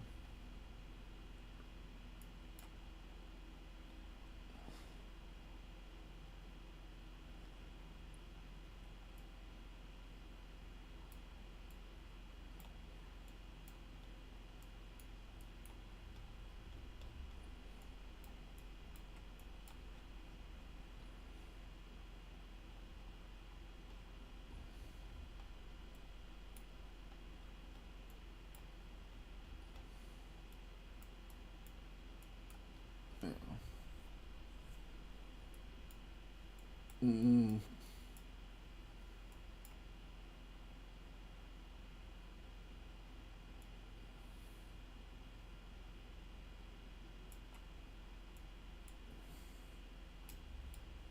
I don't know.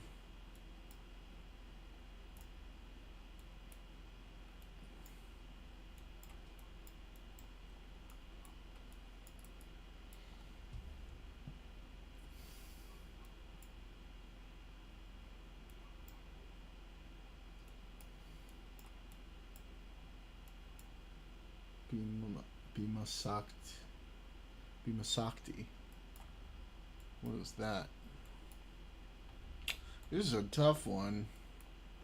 I feel like it's, you know, one of these islands. Or like one of these island countries.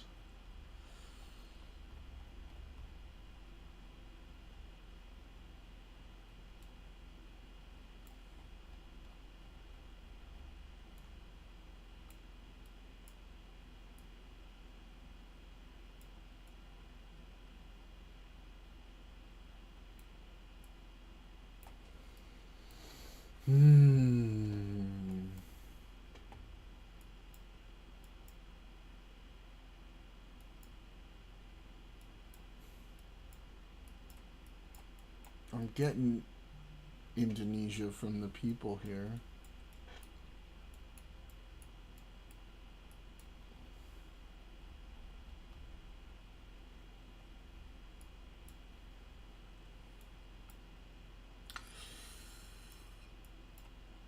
I mean, might as well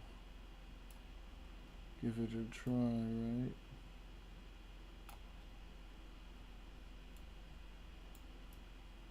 Oof. We're definitely gonna drop some points here, folks. Well, let's see if there's any clues around here.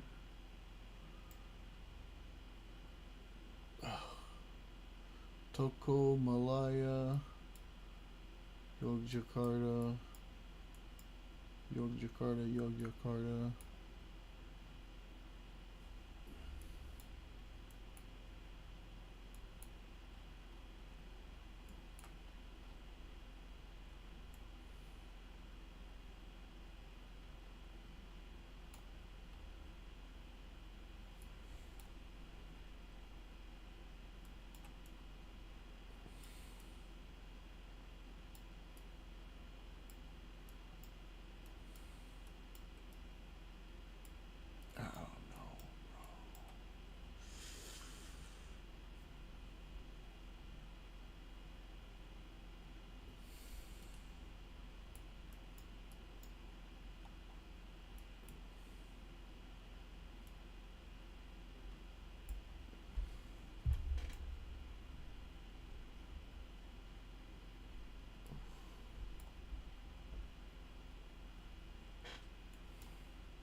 This is not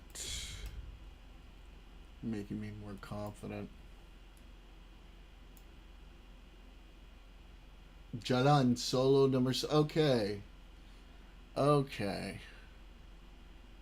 Okay. Everything is Jalan here, just like you. Okay, now I'm. Okay, now we're feeling a little better. Okay. Jalan solo. All right.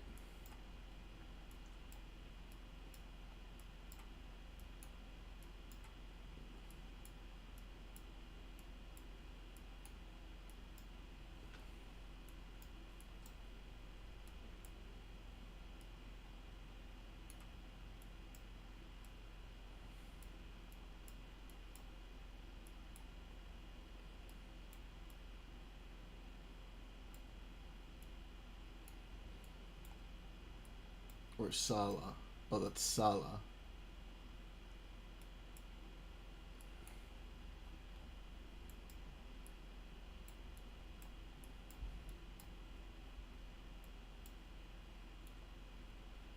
Jalan Sala.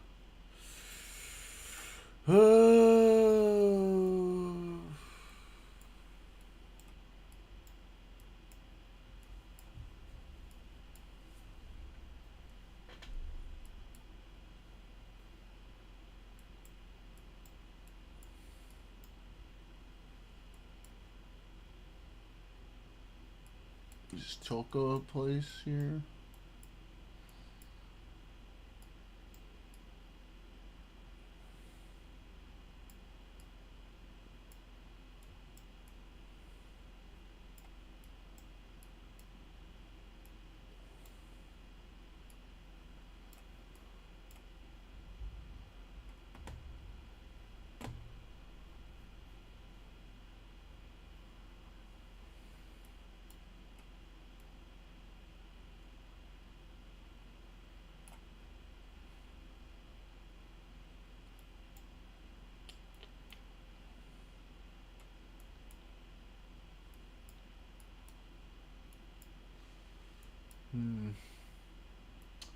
Fuck it, I'm just gonna have to guess. At least I think it's Jakarta for sure. We'll go like here. And then I'm seeing like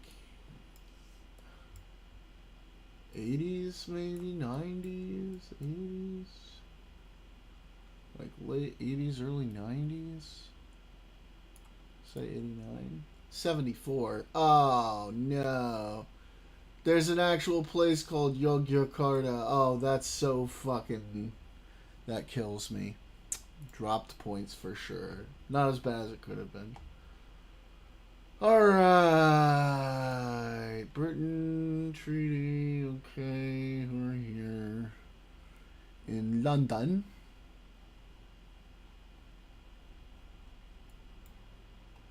In front of one of these.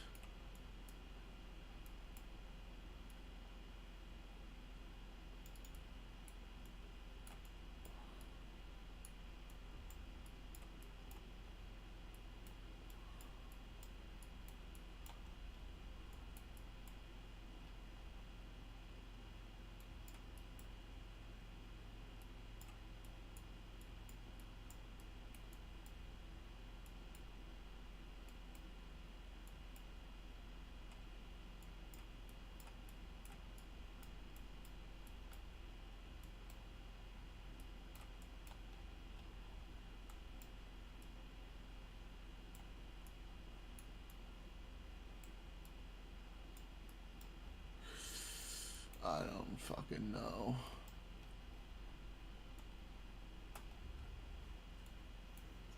We'll say like somewhere here.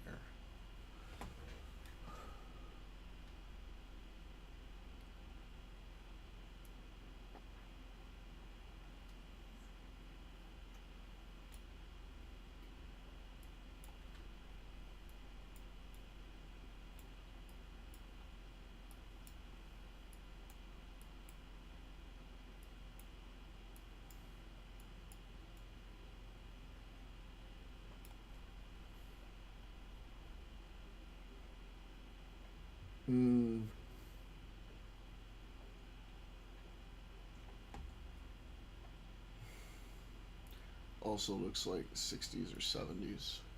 64. Cool. Not bad.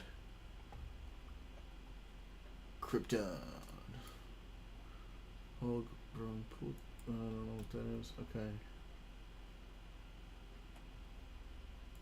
Okay.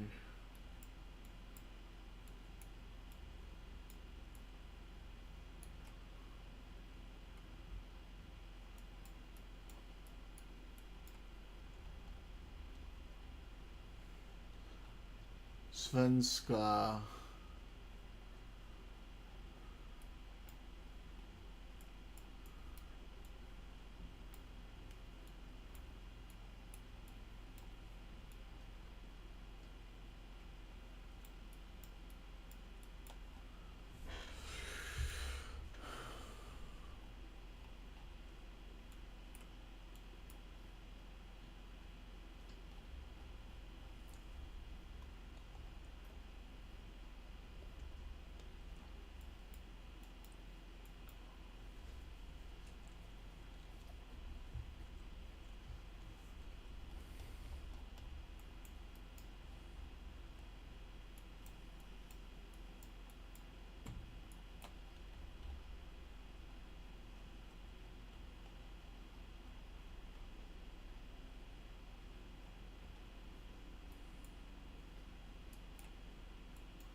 I don't think so.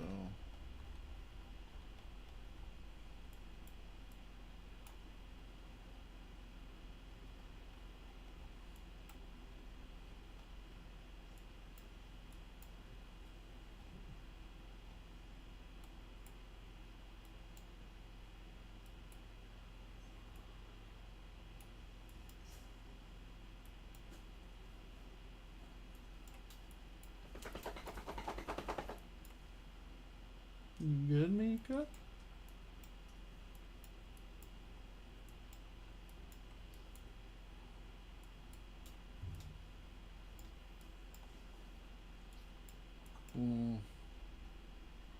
Sven is Norway, right? Fuck it, I don't know at this point. And this looks like the 40s, maybe? Or, yeah. 41. Oh, it was Stockholm. Damn. Alright, how we do? Hey! Killed it. All right, boys. girls. It's been fun. I'm feeling a little tired, so I'm going to finish early. I'll see you guys on Wednesday. Maybe we'll start going more in depth into depositions, watch a lot more. Y'all take care. Thanks for hanging. It's fun watching all this stuff today. Everybody have a beautiful time. Bye-bye.